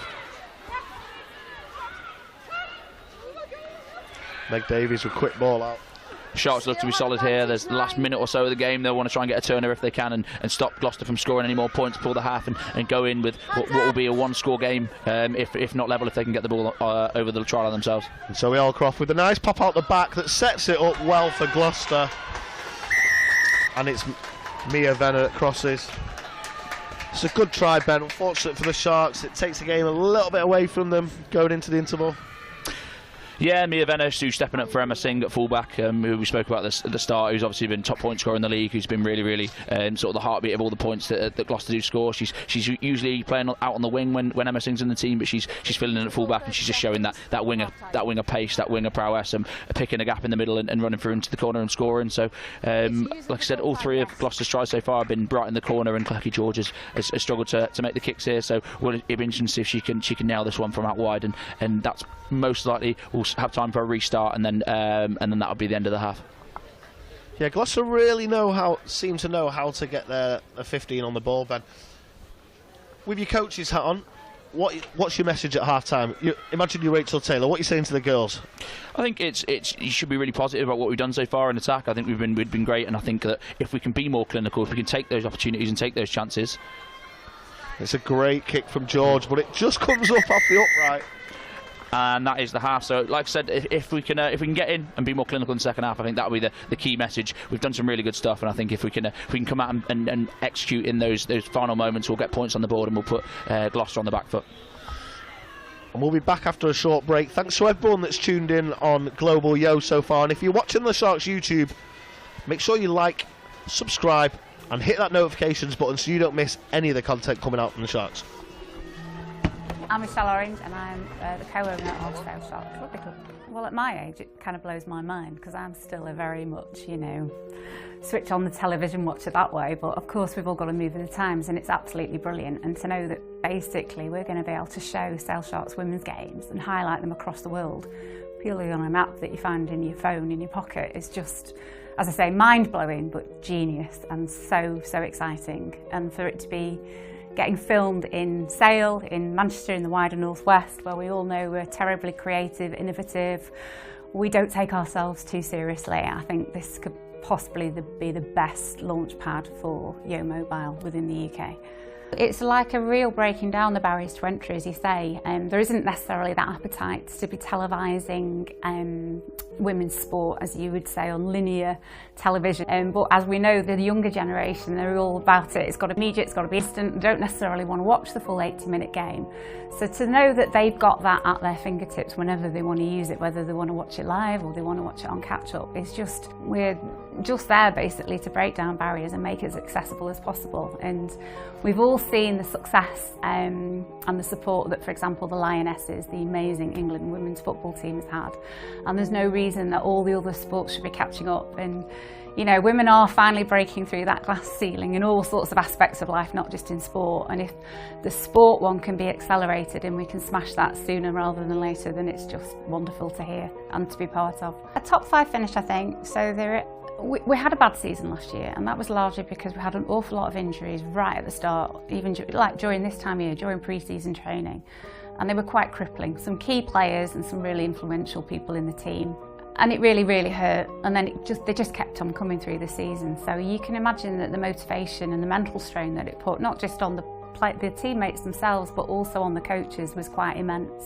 And as I said, there's been a bit of neglect, shall I say, in the pathway of developing girls rugby and women's rugby in the Northwest. So we're a bit on the back foot as opposed to some of our counterparts across the country, where they might be based in very much strong rugby towns, like your Baths, like your Bristols, like your Gloucesters, where there's just that appetite to watch rugby and appetite to play rugby, whereas we're in the Northwest. Our nearest neighbours are Manchester United and Manchester City, for goodness sake. It's a competitive market ground, not just to attract girls into playing sport, but also attracting supporters. But we're getting there. It's going to be an organic process. It's going to be slow growth, but it's coming. We've made some great signings this season. We've definitely seen some of our local homegrown girls come up a whole new level. And I think all that combined, I'm hoping for a lot more success. So if the girls can capture that heart and that soul in every single time they put their Sharks shirt on this season, we're going to go great guns. Hello everyone and welcome to the Sale Sharks Sideshow. Just 2 more to go, remaining the season is almost over.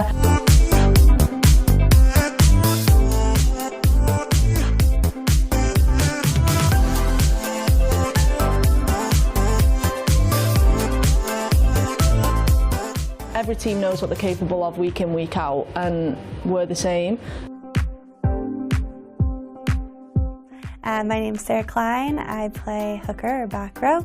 I've just joined the Sale Sharks women's team and I'm really excited to be here.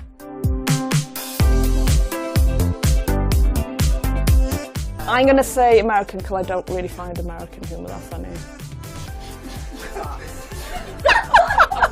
You just lost half our audience. We look forward to hearing from you. Any questions, please do get in touch at Sale Sharks Women on social media. We'll see you soon.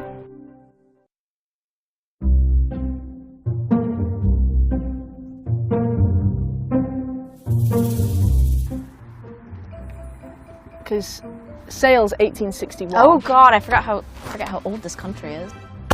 1800 or something. 2002. 1994. 1995. You didn't clap. 87. 1995. Yes! I said 4. You said 4. 1996. 1995. 1997. Plus. 6. 1995.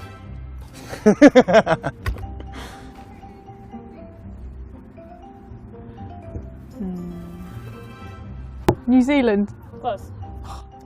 Australia. Namibia. Oh, it's a competition. I don't know if that was good. New Zealand. The weaker team is going to be Romania or Namibia. Join in when you can. Nairobi. South Africa, Namibia. Australia, Namibia. Nairobi. Was that in Africa? It is. Was it not? 102 to 10. 110. What did you say? 5. 124 to 3. No, 103, 7. 142 nil. Oh, God, that's how I was going to say it. 143 nil. Surely you just call the game off. 141 nil. 142 nil. 142 nil. Ooh, That's a rough. tough goal. Long day to be Namibia. Oh, John Lewis? John Ellis? What is it? Someone What is the Ellis? has been to the Trafford Centre. John Lewis? Marks and Spencer's. Gilbert. No, not Gilbert. No, but that's what's the trophy called? It's an Englishman who played football and then he just He suddenly picked up the grabbed ball, the didn't he? ball. Right, I'm going to guess Edward. Calcutta. No! Rugby. Is it Webb Ellis? Like Spider-Man. Parker. William Parker. William Webb Ellis. William. Oh, nice. Henry. William.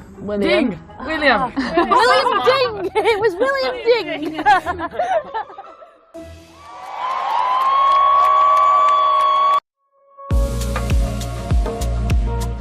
My name's Molly Wright and I play loose head or hooker, so number 1 or number 2. So generally in a game week, or for me in a rehab week, I'll have 3 gym sessions. So at the moment they run on our training days, which are Monday, Tuesday and Thursday. If I've got a heavy week, it might be Monday, Wednesday, Friday, but essentially 3 big lifts in the week. Trying my best not to heavy breathe my way through this. Right, so this is a kneeling landmine press. said, really good for upper body. In my position, do a lot of lifting in the line out or throwing. So they just target different areas. This kneeling one's better for shoulders. And then chins are really, really good for your biceps and core. So basically a great all-round rugby exercise. We go shoulder into bicep so that it's a bit more tired. Makes it harder, but also makes it stronger.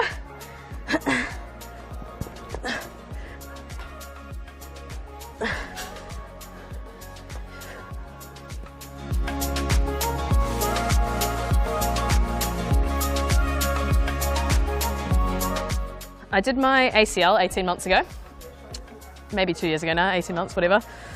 And then I'd had 11 games back and I tore my quad off my pelvis, which I wouldn't recommend, by the way.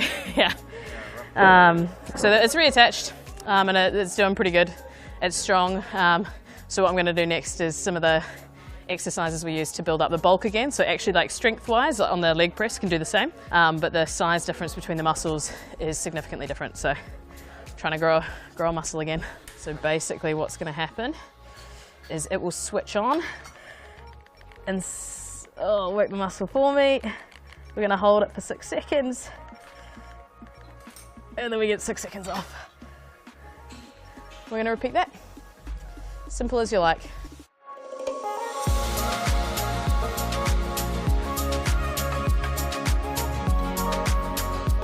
I've had good days, I've had bad days. Probably being consistent is the most important thing. So even showing up on the days we don't feel good and doing a little bit is better than not showing up at all. For me, what was useful was having little milestones. So things that I was like, right, I need to get to this marker. And that marker might have been this level of strength or this level of mobility, or right, we're returning to run, right, you're allowed to tackle something. When you get as close as I am, I'm probably maybe a month off from returning to play. This is the hardest point because you feel ready to go. I don't feel injured anymore, but it's still taking that time to do the little bits every day to get stronger. Be better.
Gloucester team head back out onto the field. And now the Sharks return to a huge roar from over 500 people inside the ground today, Ben. A great attendance for a women's game here. Yeah, great to see such amazing numbers on a Saturday night under the lights. We want to get as many people out here supporting the Sharks just to finish the season, and hopefully going into the next season, the World Cup will really start to bring some Northern Rugby fans to Sale Sharks. Big half for Sharks here, still in the game. Need a bit of early dominance here, but Gloucester will be looking to impose themselves on the game even further and really make a statement as they look to go into those playoffs, PWR playoffs, Ben. Yeah. Obviously, they are still a player down with a yellow card for what will most likely be 4 or so minutes. So we can see if we can use those 4 or so minutes and capitalise and really get some points on the board. Clecky George gets us underway. The ball straight over to Erica Jarrell. Tysh Harper. Robin Wilkins. It's a bit of a tough pass for Wilkins there, and she knocks on trying to gather it. So we'll have a scrum. There'll be a Gloucester put in just inside the Sharks half.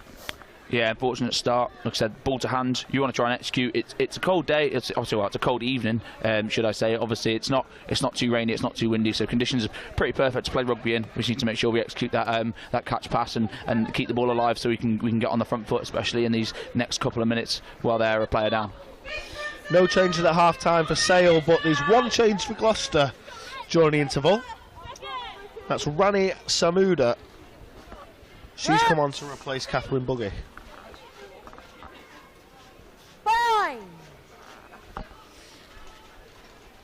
Set. And Meg Davis feeds a scrum. Zoe Allcroft looks like she's going to pick up, but leaves it for Davis to go blind where she's got 3 players waiting. And Gloucester has stopped on the Sharks 22. Some great defence from Sale there. Tackle. Choke tackle. Slows play down a little bit. Clecky George left to take contact herself.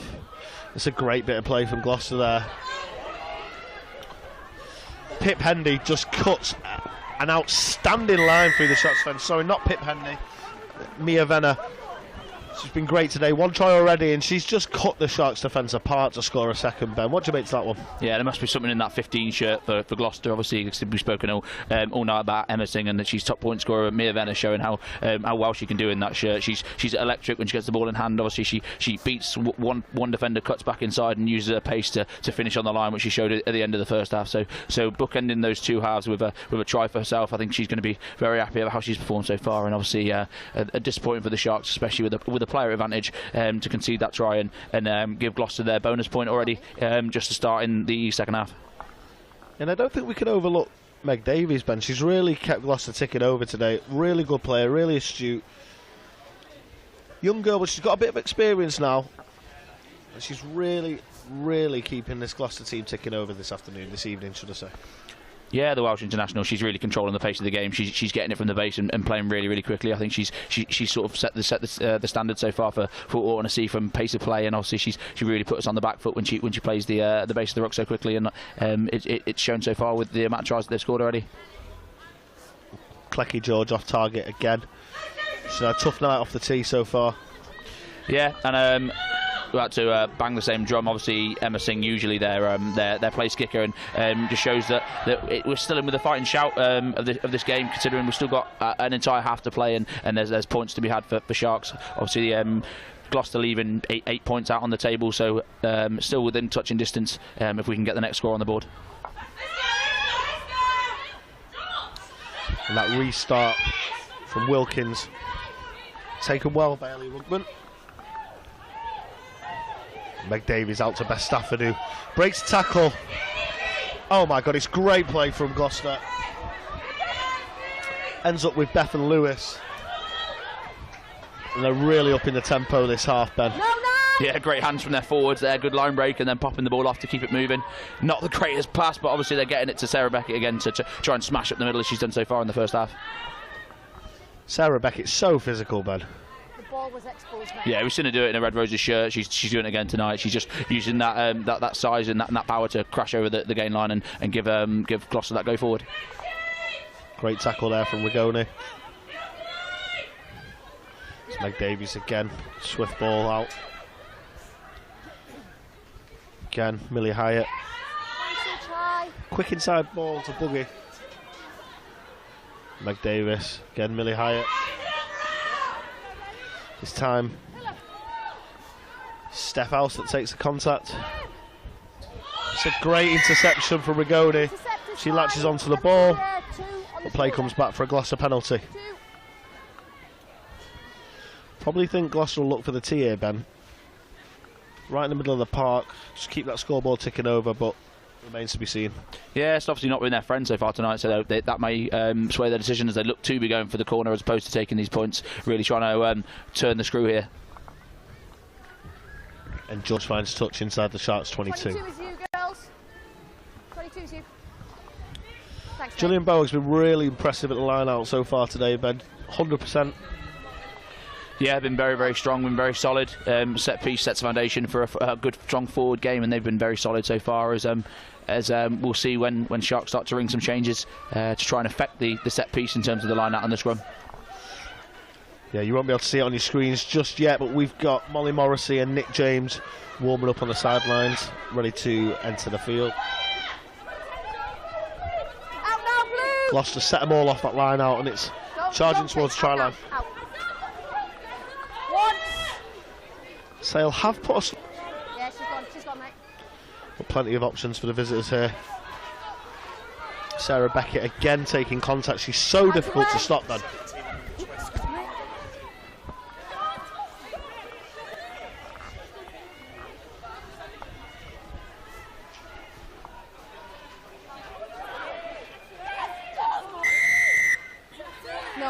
No.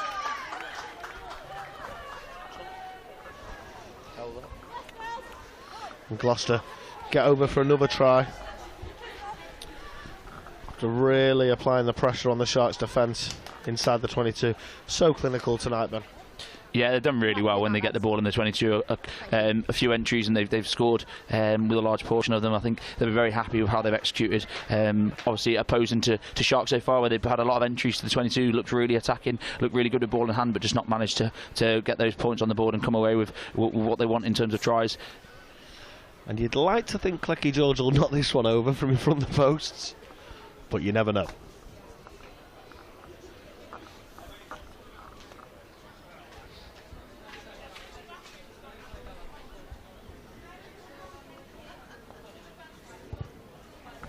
And the Wales international does get the extra 2 points. Game's getting a little bit away from Sale now at 27 points to 3 in favour of Gloucester. And as we just mentioned, there's 3 changes for the Sharks. We've got Molly Morrissey coming on to replace Scarlett Fielding at hooker. Molly Morrissey is coming in the second row to replace Iona Ampwis. And Ty Sharper leaves the field with Nick James taking her place. We've got too many Mollies in the team, Ben. It's a great bit of play from Sale. Good kick-off from Wilkins. Holly Thorpe on the chase. Applies the pressure well. And I think Sharks have come away with a line-out. No, Gloucester got the ball there. It's just come off Holly Thorpe as she's tried to catch that restart. Yeah, it'd be interesting to see now how these changes affect the set piece. Can we turn over a line out? They've been very solid for Gloucester-Hartpury today. And then obviously when it comes to the ball carrying around the park, it'd be interesting to see what Molly and Nick James can bring to this game. So 24 points behind now, Ben. We know the girls' heads won't drop, but what have they got to do to get back into this game? Currently, they've got to try and get their hands on the ball and play in the right areas at the moment. The most of the half has been played so far in our territory as Zoe Allcroft looks to go through. She's stopped by the referee there.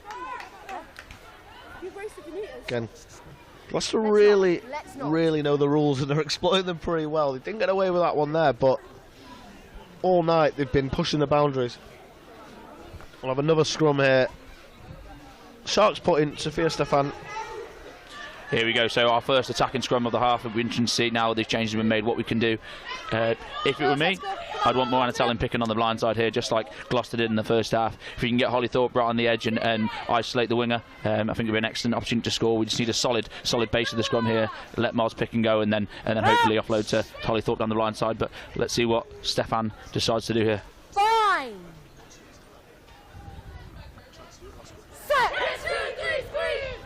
And Stefan feeds a scrum. And Ben, you got it, but she's not gone blind. She's got open for Moana Tallinn, but she's difficult to stop. And Stefan's got numbers on the right hand side. It's out the back to Prothero. Nikita finds Thorpe, and Thorpe difficult to keep on the ground. She gets over the 22 line and allows the Sharks to reset their attack. It's a great pass from Wilkins. It's a great hit in the middle of the field there. Molly Wright does so well to hold on to that ball after a thumping tackle from Gloucester. No pink, no, she's on the wrong side. Jarrell takes the ball into contact now.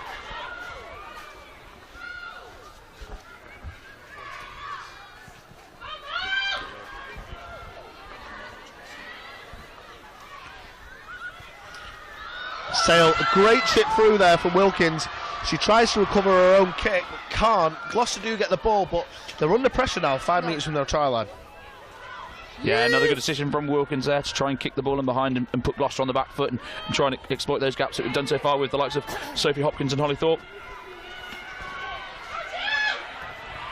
Gloucester get the ball away, but can't escape the 22. Sailor now got an attacking line out. This is it now, you can hear everyone really turning up the noise, turning up the pressure. Can we execute now inside the 22 with the line out? If we can get the ball off the top nice and early, we can get the ball in the hands of our playmakers and look to expose Gloucester on the edge. We may look to crash the ball up through the middle. Rachel Phillips, a very physical ball carrier in the centres. Change for Gloucester. It's Natasha, or Mo, she's affectionately known, Hunt, replaces Meg Davis. And Alex Matthews also enters the field. 2 red roses coming on. It's not going to get much easier for Sharks in terms of those 2 substitutions, but how can we execute ourselves? Can we play our own game here? So much strength in depth, Gloucester. Molly Morrissey here. Hard to stop it in her own right. It's Sophia Stefan. Quick ball out. Hopkins through the hands. Rachel Phillips. Holly Thorpe takes the contact on the 22, but there's enough Sale defenders there. And it's a penalty to the Sharks. Stefan goes quickly. Gloucester are tracking back. And it's a great inside ball to Prothero. No hands. Excellent decision. She's did that against Quins to score our try. We're now on the front foot. Again, Jarrell. Just a metre short of the try line now, Sharks. There's plenty of numbers out wide. Stefan feeds Talling, who's waiting under the post. She's stopped just short of the try line. Stefan goes right again. The pass isn't as accurate as the Sharks would have liked, but it's another penalty for Sale. Yeah, excellent pressure. You can really see Gloucester struggling to deal with the ball carrier. We're trying to smash it up through the middle. Can we go again? Excellent decision from Sophia Stefan. That's what she brings to the game. She's got that awareness. She's got that foresight. She's dangerous and deadly in those penalty areas. So can we go again here? Again, Sharks pick and go. Keep the momentum going. For those of you watching who aren't 100% on the rules, that was a tackle off the ball from Gloucester, which won Sharks that penalty. Nick James takes a contact now.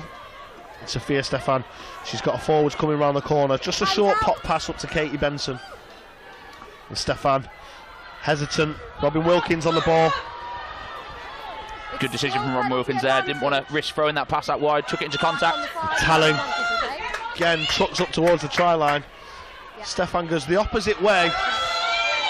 Finds Molly Wright. Molly Wright again crashes down, but just short of the line. But the Sharks do get over.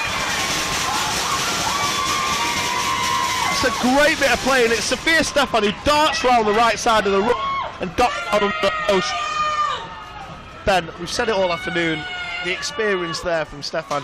She just knows how to spot a gap, and when she sees one, she takes the opportunity every time. Yeah, you can't fall asleep on Sofia Stefan around the breakdown. You know that she's gonna pick and go. She's absolutely deadly. We've seen it all this game so far, and seen it throughout the season. Where when she sees a gap, she's going to go. Excellent score, unbelievable pressure, putting Gloucester on the back foot, and that's what we can do. This is what we wanted to see from them in the first half. They've been clinical and effective when in the 22 this half and scored, and now we've got the momentum. Can we capitalise on this again and go and get more points and more scores on the board? Wilkins adds the extras, and you'd have put your mortgage on her making that kick, Ben. Reduces the deficit just to 17 points. I mean, still a long way to go for the Sharks, but keeping up with Gloucester, not letting them get too far ahead. Yeah, I think all you can say as well is tactical genius there from the Sharks coaches. The forward substitutions have made a massive impact. Molly Morrissey and Molly Wright crashing the ball up and really, really physical. And then you've seen Nick James also carrying the ball in contact and just being that menace around the breakdown and making sure we get that go forward. And another change for Gloucester as Ellie Green enters the field.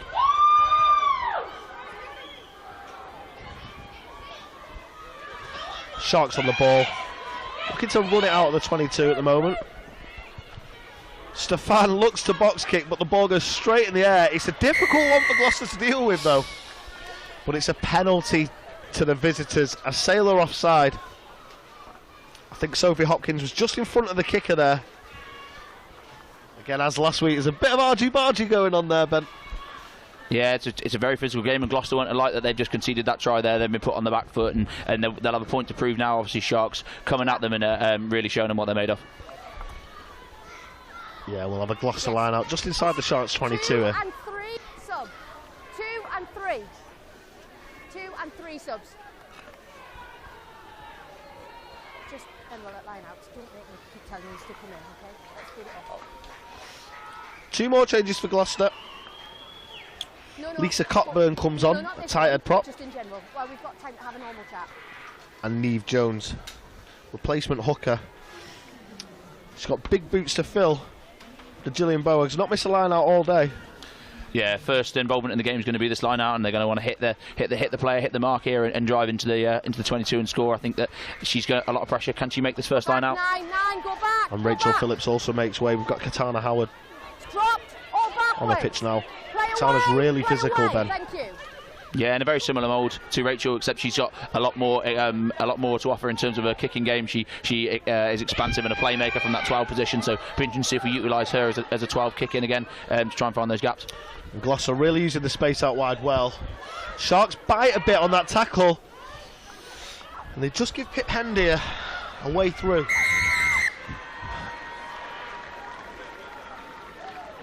And it's Mia Venner who dots down. That's a hat-trick today.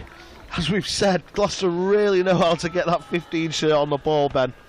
Yeah, it's been great from her. Quick feet. She's been explosive, and she's known where the line is. She's known how to finish. It's excellent to see from her. She can be very happy with her performance today. Filling in at fullback, like I said, usually a winger, so she's got an eye for the line. She knows how to beat a man and to beat her, find those gaps and get that space. You can see here she's just cutting off the right hand side and just fighting through contact. She's done really well to break 3 or 4 tackles there and finish. So she's gonna be really happy with her day's work so far. I think that scoring a hat trick is what everyone dreams of when they get to that 2. And she's managed to secure it there with that third. And Millie Hyatt lines up to take the kick here.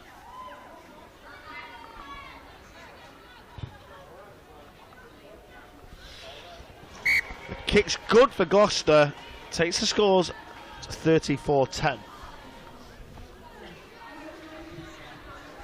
Yeah, excellent response from Gloucester-Hartpury there to score. As the announcer and the crowd try and get to G everybody up here, because we've seen what we can do so far when we're in the 22. We want to try and get back to that and get points on the board and put them under more pressure. Be interesting to see whether we choose to go deep or we try that little sneaky little dab through that Robin Wilkins tried in the first half. Yeah.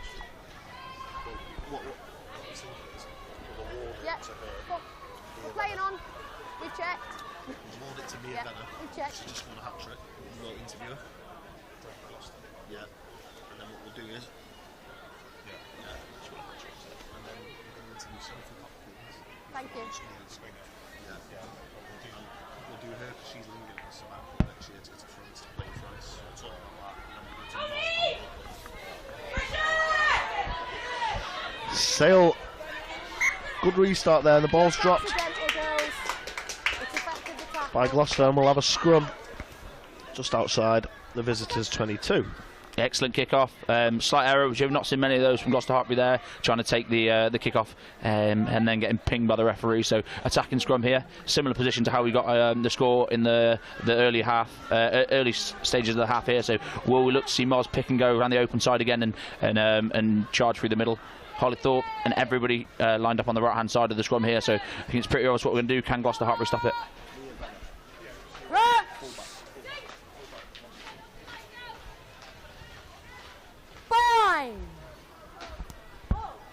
It's the Sharks putting it at the scrum. Sophia Stefan feeds the ball well. Moana Tallinn picks up. She's got Stefan outside. It's a great pass to Wilkins. Sale have worked the numbers well here. Holly Thorpe looks for a gap. She's tackled just short of the Gloucester 22. But Sophia Stefan gets quick ball, and it's Molly Morrissey who takes the contact now. Great defence from Gloucester. Sale do come away with the ball again. Rachel Wilkins outside to Katana Howard. Katie Benny, the no-look pass to Joe Brown, and Joe Brown looks tough to stop. Excellent play so far from the Sharks, getting the ball wide through the hands. They're really trying to go from coast to coast, from edge to edge, and find that gap in the Gloucester defence. A little switch move there, Ben, as well. I've not seen one of those since the Colts days. Yeah, Sharks really whipping out everything that they can, using every tool in their arsenal to try and find that gap and find that space. And it's a great pass through to Katana Howard. Sail over the ball well. Sophia Stefan feeds Molly Wright. Wright takes contact. She's got Nick James over the ball, and Stefan will look to get this shipped out wide. Talling again. Relentless at the moment, the Sharks attack. Oh, and it's trying to find the gaps, trying to find the space. Great inside ball from the two Italians. Sophia Stefan finds Rigoni on the inside, and it's almost perfect. Molly Wright again makes her way up towards the line. Nick James providing the cover, and it's Stefan to Talling, and you're not stopping. You are not stopping Moana Talling for 1 metre out, then. It's a great score from the England international. Unbelievable, and that's what we want to see. That's twice now. That's twice we've had the ball inside the 5, inside the 22 in this half, and we've managed to come away with points. The execution's perfect. Okay, we're relentless. We don't stop. We find that gap. We power through. We make sure that we are executing this half, and there's still a long way to go. Can we get on some more points on the board halfway through this half? And 2 tries already. Can we get 2 more? Yeah, Sharks finding the tempo now, Ben. And like you say, that clinicality we were missing in the red zone in the first half, we seem to have found in the opening stages of the second half here. 20 minutes gone. And Wilkins is good for the extras. Scores now 34-17 to Gloucester. Again, Sale still with a lot to do. But it's not over yet, Ben. It's definitely not. Definitely not. We know what Gloucester possess in terms of attacking prowess, attacking threat, so we want to try and get the ball back into the 22 where we've been really deadly this half, put them under that pressure and keep the ball out of the hands of their playmakers. They've got a lot of big ball carriers, some of which are coming off the field now. Have you got 15? And Gwen Crabb enters the field for Sarah Beckett. Beckett's been a real bit of hard work for the Sharks today, so might actually be a good thing that she's got off for a rest, Ben. Yeah, we can tell she's definitely due a rest. She's taken probably more contact meters and tried to make more contact meters than anyone else so far this game. She's been relentless, crashing up the ball through the middle, and we know how difficult she is to stop. Like I said, seen her do it in a red rose shirt many times. So yeah, I'm sure the Sharks will be buzzing to see her lead the field, and hopefully they'll be looking to crash the ball at themselves through the middle from this scrum. And again, Ben, the scrums have looked solid from Sale this half. Let's see what Stefan can do here. Middle of the park, loads of options. Where would you be going here, Ben? I think, again, what we've seen so far is Moana Tallinn picking from the base of the scrum and taking it and drawing in those defenders and giving it to either Robin Wilkins or back to Sophia Stefan. I think that's been the play, and hopefully I think that's something we'll look to try and do again. Tallinn picks and goes. She goes right, Ben. The Oracle. I think I said it's been working so far. Why change it? I think we've been really clinical and really effective, so let's see more of the same. Let's keep the ball in the hands of our 2 biggest playmakers so far this game. Sophia Stefan wrapped up by Mo Hunt there, but Sharks do come away with the ball. Molly Morrissey finds a soft shoulder. It's a quick offload, but it's not forward by Sale. We're going to have another scrum. Set piece really coming to fruition this half. Yeah, been solid so far. This is going to be a defensive scrum from Sharks, so let's see if we can drive them back with some changes. I think we've been really solid since the subs have come on. The replacements have looked really solid in and around the park, and the set piece has been great too. So if we can see more of the same now, defensive scrum win would be great to see on halfway line. But if not, let's make sure we're solid, tight around the base of the scrum, and make sure we don't leave any gaps to be exposed, as Gloucester have done so far this game.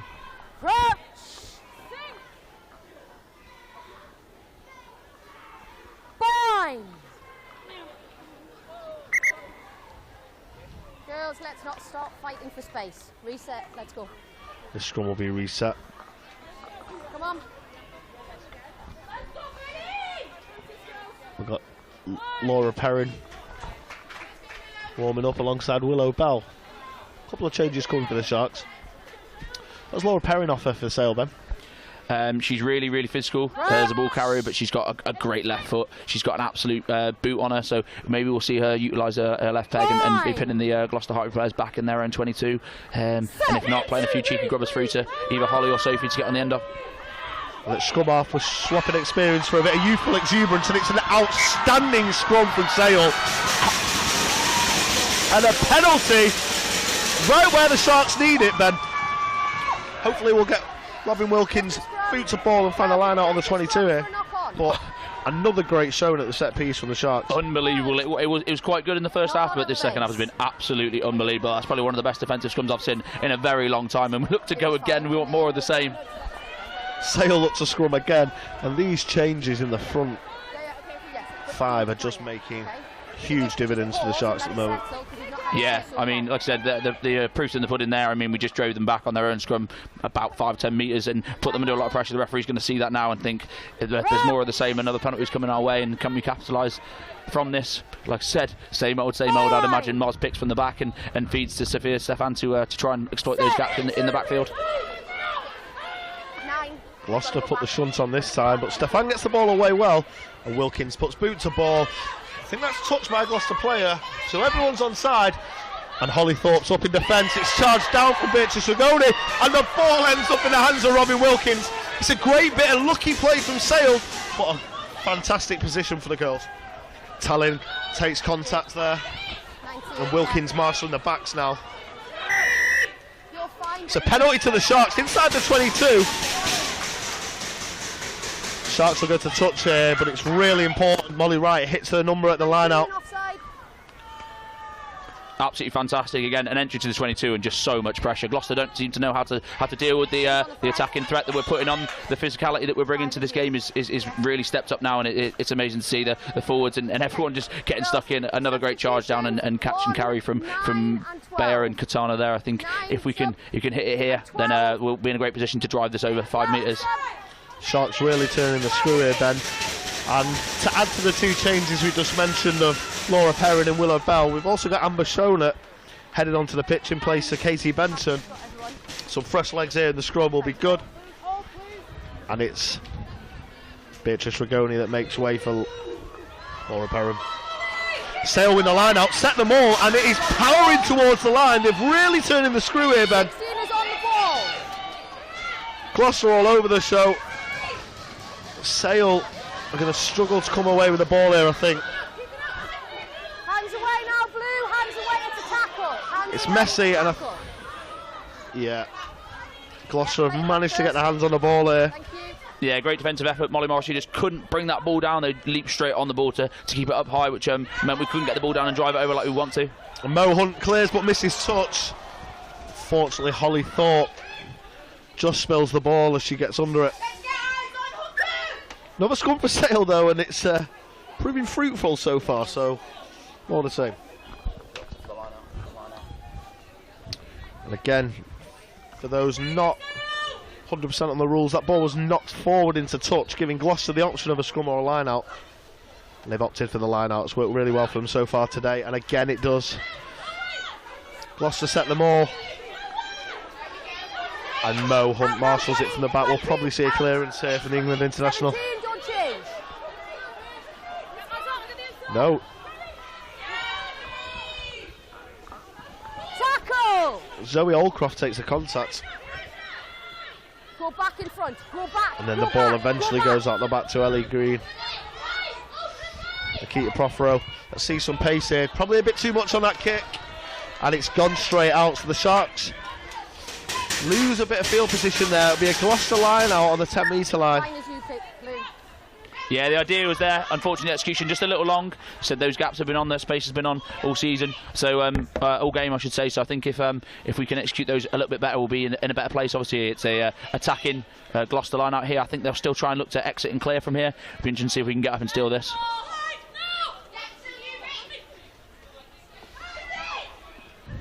Good solid line out. They've come out the back nice and early. An unbelievable hit there. Joe Brown been flying around, carrying and making massive hits all game long. Another massive hit. The physicality is still there, despite being in the 70th minute now of this game.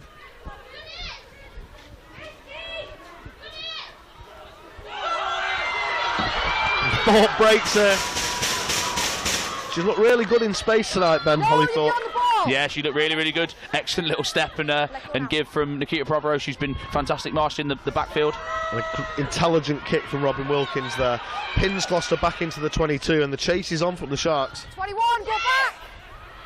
And Gloucester find touch. Still in their half for a Sale line out.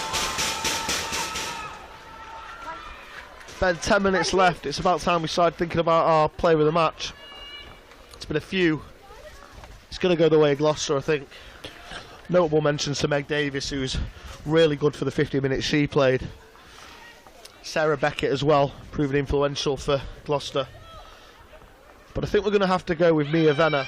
3 tries today. She's really made that 15 shirt her own, given the opportunity.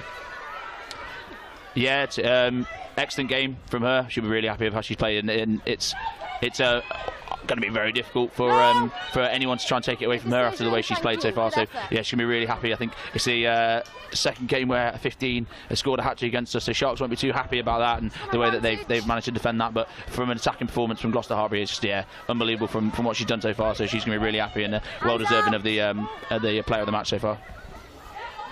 There's a knock on there from Sale, but Gloucester are playing the advantage. They don't fancy another scrum against this rejuvenated pack from the Sharks. And it's Pip Hendy who breaks the line there, but Laura Perrin's on hand to sweep the ball up. Sharks with the advantage now. The kick's charged down, so we'll come back for a scrum. Just what we want to see, Ben, another scrum. Yeah, a Sale scrum here, so a knock on from Mo Hunt in that contact. So can we get another massive shunt on here and hopefully win a penalty and pin Gloucester back in their own half? Obviously, the scrums have looked absolutely immense, given the changes that we've made, and hopefully we can see more of the same of that. Let's go, girls. Come on, stop building. Just take a step back. You can hear the crowd there. I don't know if you can hear it on your screens, but we can certainly hear them from the commentary position. Really jeering on the Sharks at the moment.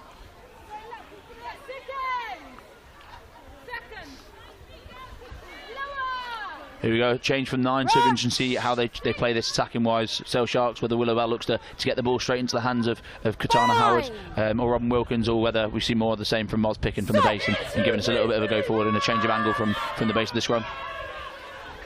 That's poor from the Sharks there. The ball trickles its way back over to Gloucester's side, and they come away with the ball. Mo Hunt gets it away quickly. 22, go back! Millie Hyatt puts boot to ball, but it's charged down from Sale. Sharks are caught holding on though, and Gloucester get another penalty. They've gone quick, but the referee pulls them back. Ben, just over 7 minutes left. Game's probably gotten away from Sale now, but for the Sharks' last home game, what do you be looking to see from the last closing moments of the game? I think you want to see some more ball in hand. When we've entered their half and their 22, we've looked really dangerous and we've put them under a lot of pressure. So if we can see more of that, that'd be excellent. I think given the fact that we've got 7 or so minutes left to go, and obviously the game 17-point difference, it's going to be very hard to sort of climb that mountain. If we can get some more points on the board and lead this game with a bonus point of some kind, it'd be amazing to see and give everyone here who's been amazing all day and all night something to cheer about on the way home.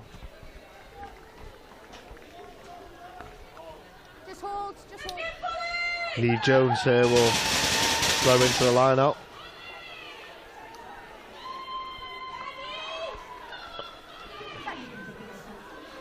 Holly Bowman enters the field.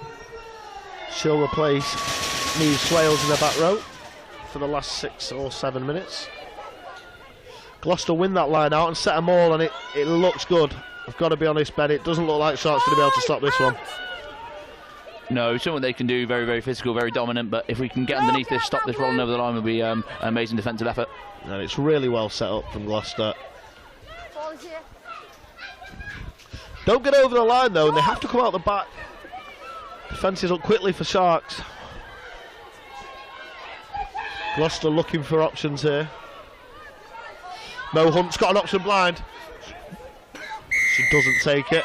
On the line first. Gloucester do eventually cross. And it's Rani Samuda that gets the score.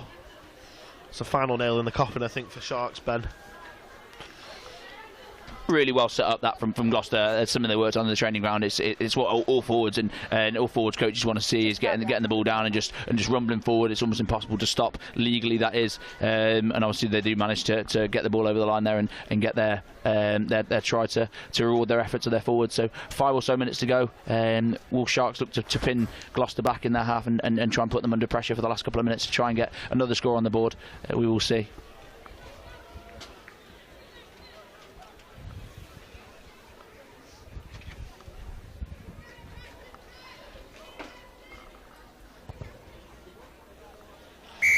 Gloucester had the extras. Make it 41-17. Tough night for the Sharks again, Ben. Scoreline probably flatters Gloucester a little bit. Yeah, I think if you look at the works that we've done in attacking around their 22, especially this half, we've been really clinical. So we want to see more of the same. Obviously, only having 17 points on the board is something we want to try and improve on with the last couple of minutes. And that's a great take from Holly Thorpe from the restart. Sharks still showing intent. Molly Morrissey takes the ball into contact, offloads in the process to Amber Shonut. The Sharks reset. Robin Wilkins takes the ball to the line, finds Moana Tellin. Ball goes backwards, so the Sharks can play on. Hands out! And again, Willow Bell rooting for the ball at the bottom of that ruck. It's a poor pass. Just puts the Sharks on the back foot slightly. It's good hands from Katana Howard there to keep that. And that's great hands from Moana Tellin there. Yeah, unbelievable. Picks the ball up off her toes and takes contact immediately after. Good soft hands there from Sharks, keeping the ball going forward. Not on ball. And Bell again, out to Wilkins, who finds Joe Brown. Yeah, good angle now. I think that's what Sharks need to look to do, is change the angle of attack and come in and try and hit a weak shoulder. At the moment, it's a bit too easy for Gloucester to defend against this. Tana Howard. We know what she can do. It's Bell to James. James, the big unit. And Bell comes back blind here. She's got Katana Howard, Nakisa Prothero, Laura Perrins in support as well, but the Sharks can't make the most of that. So Erica Jarrell takes contact again. Here's where we've been unbelievable. This half is in their 22, so if we can keep the ball alive and keep that go forward. It's an intelligent pass there from Katana Howard, but just deemed forward by the referee. Yeah, unlucky. Like I said, Molly Morrissey coming in and hitting that angle, and just unfortunate not to get on the ball. I think it's been good outs just inside the 22 from Sharks in the second half, and they're unfortunate not to maintain that record of scoring in the 22 entry so far. Keep the balance, girls. We've had changes.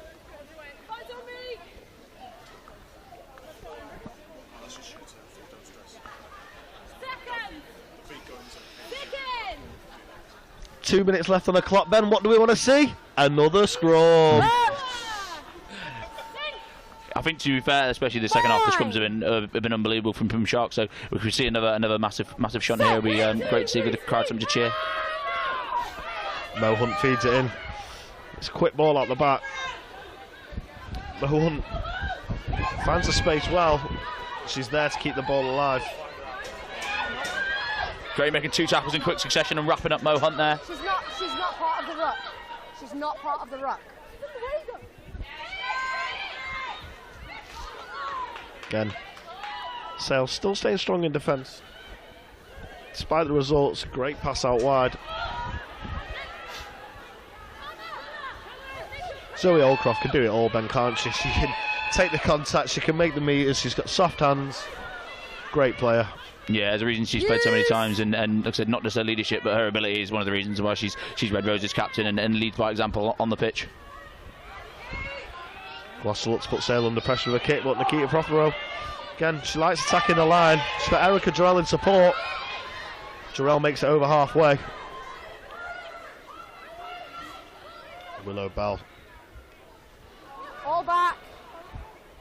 Awkward pass for Joe Brown, but Katana Howard's boot is on hand, and it's a great kick if it stays in field. Sophie Hopkins after that one again. Electric pace. She's shown that all night. Her kick chase has been immense. She's been on the end of near enough every single kick from either Robin or Katana, whoever's put them in behind. So she's going to be unlucky not to come away with any points or any tries here from some of the things she's managed to do. Her relentless work off the ball to put Sharks in great positions is something to be admired. Laura Perrin, she'll definitely take it into contact. Hands up! She does just that. Willow Bell again, looking for that ball. 30 seconds left on the clock, but the Sharks will be looking to finish on a high. And Jarrell breaks the tackle. She's not getting stopped and she crosses the line with seconds left to play. Finishes on a high for Sale. And although the result hasn't gone our way, what a way to finish, Ben. She's been great all year. She's been integral in the last couple of games and well deserved.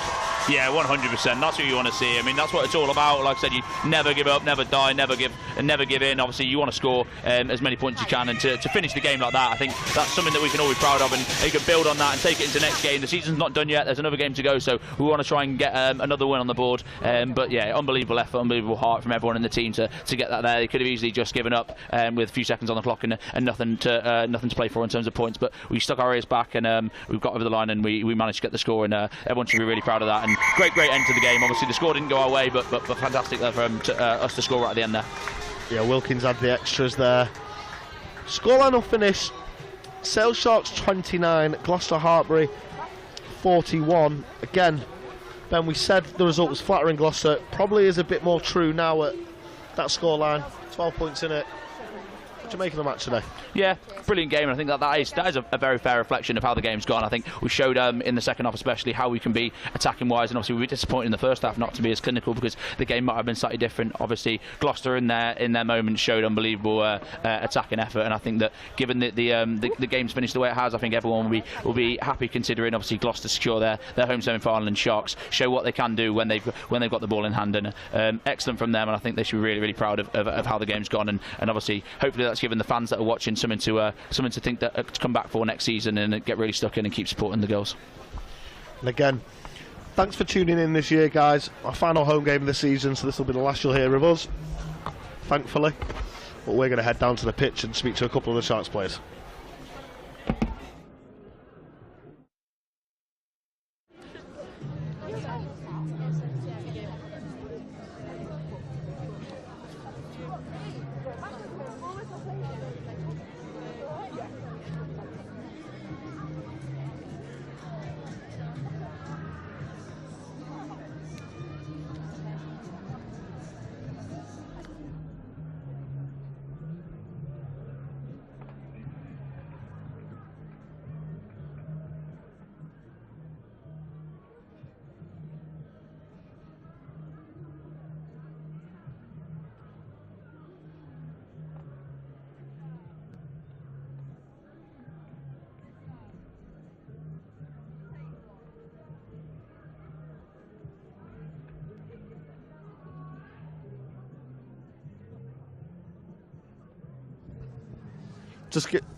We're joined here by our player of the match. 3 tries today. How's it feel? Yeah, it's good. I mean, we always know it's going to be a hard battle coming up here. 7 o'clock kickoff. We've had a good build up to it. Long day, long bus journey. But yeah, it feels good to finally get the 5 points out of it. Who doesn't like coming up north, eh? You've really made that 15 shirt your own today. Ben and I were just saying in commentary, you guys really know how to get the fullback on the ball. 3 tries, crazy. Yeah. I think I've learned from the best. Seeing as I had that 15 shot all season, and she's been outstanding. So happy to slot in whenever I can and just help out the team. There's a few games left. You might be able to catch her up on the scoring point, but you've secured that home semi-final. Good luck in that. What to take away from today's game? A lot. I think we got a lot of girls out there that probably haven't had a lot of games minutes in the season, and we'll just take a lot of confidence from this. We've got a Friday kick-off this week, so it's going to be a shorter build-up to it, so we'll take a lot of confidence, a lot of energy and momentum moving into this week.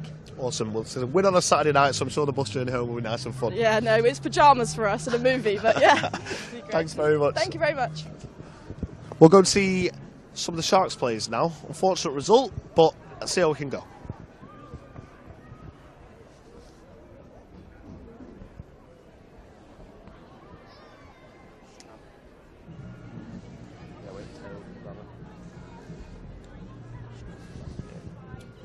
Got Rach Taylor here, giving her final post-match team talk at Hayward Road.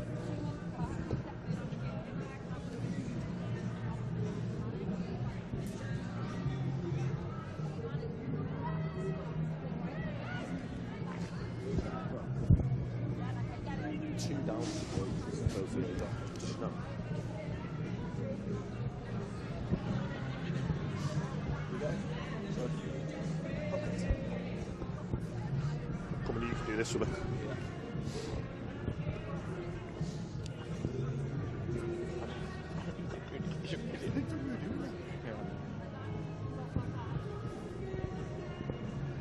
Yeah, well done everyone.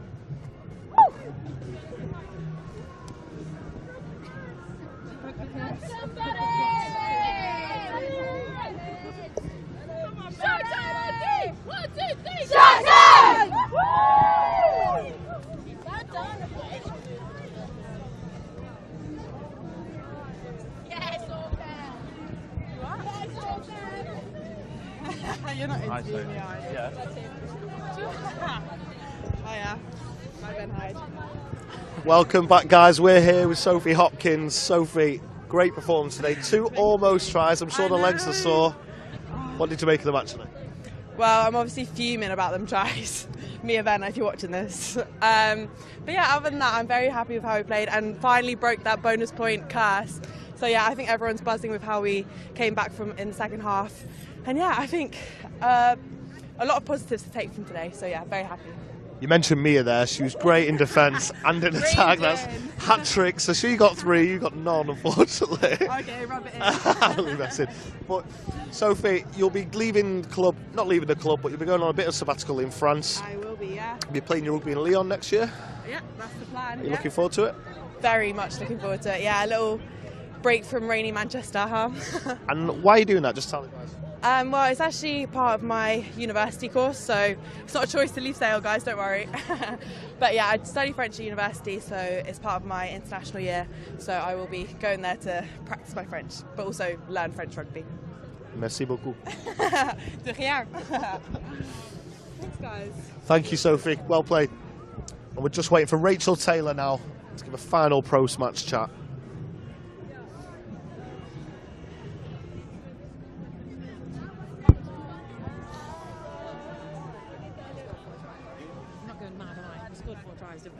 Yeah, I think so.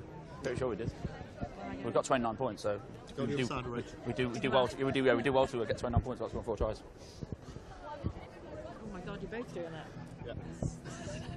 This is aggressive. And we're joined by Rachel Taylor here for a final post-match interview at Hayward Road. Rach, what did you make of the match? I thought we were really competitive at times. To be fair, like, players played what we wanted to do in terms of like game plan and game model. I think we probably gave up a couple of tries like a little bit too comfortably for us, like a little bit too easy for us. After working so hard to get a try, we'd then be back in our 22 pretty quick. And I think just that double try just after half time, like previously, like we'd have struggled to come back from that. But I think that we got the fact that we still managed to come out and finish on our terms is a massive credit to the players, like mentally for bridging that. So we managed to get that bonus point monkey off our back. I mean, like I said, it shows right at the end there. We never gave up and we battled to the end. I think. What do you think that means, and what do you think that shows about this team and the fact that we keep fighting all the way to the end every single game?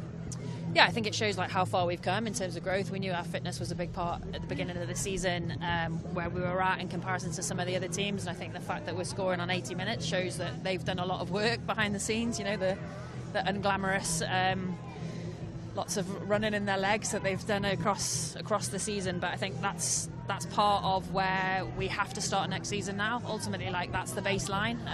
We want to be more competitive next year, and it starts now.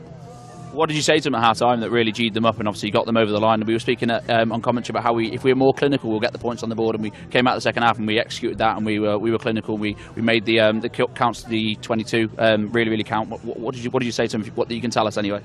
No, it was a lot of like doing the same things again. I think we just probably lacked a bit of that execution in the final moments, and we needed to straighten it. We're running quite laterally at times and just needed someone to run a lead line and open up another space for us. We've got an electric back three. It's just giving them the time to do it. And I thought some of the players that came on had a massive impact in doing that for us. Last thing I want to ask you is the scrum that we saw. We made the changes and we defensive scrum on the halfway line. I mean, what were the thoughts behind that? I mean, I don't think I've seen a defensive scrum that potent and that powerful to win a penalty in a while. Do you think it's a bit of tactical masterclass from you guys to make those changes at that point in time? Yeah, I think so. Like we knew that probably a few decisions had gone either way, like in that first half, in terms of what was looking there, and if we could shore that up a little bit, we'd paint the best pictures for the ref, and thankfully that paid off. Look, you know, having the luxury of bringing someone like Nick James on is a massive gift, and that's what she does for us. Rach, just finally, last home game, as we said before the match, Rach has been integral in the Sharks setup from the very beginning. Legend of the women's game, so best of luck with whatever comes next. Thanks so much for everything at the Sharks, and we all wish you so well. Thank you very much. Thanks, guys, once again, thanks for tuning in, whether you're on YouTube or the Glow Yobel app. We'll see you again next time. Let's go.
We've always been here, deep down in Manx roots.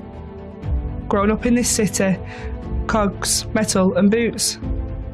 Under layers of grey, before blues and reds, the wickets and runs, the knockouts and heads, came people in union from all walks of life, scrummed together through struggle and try on through strife.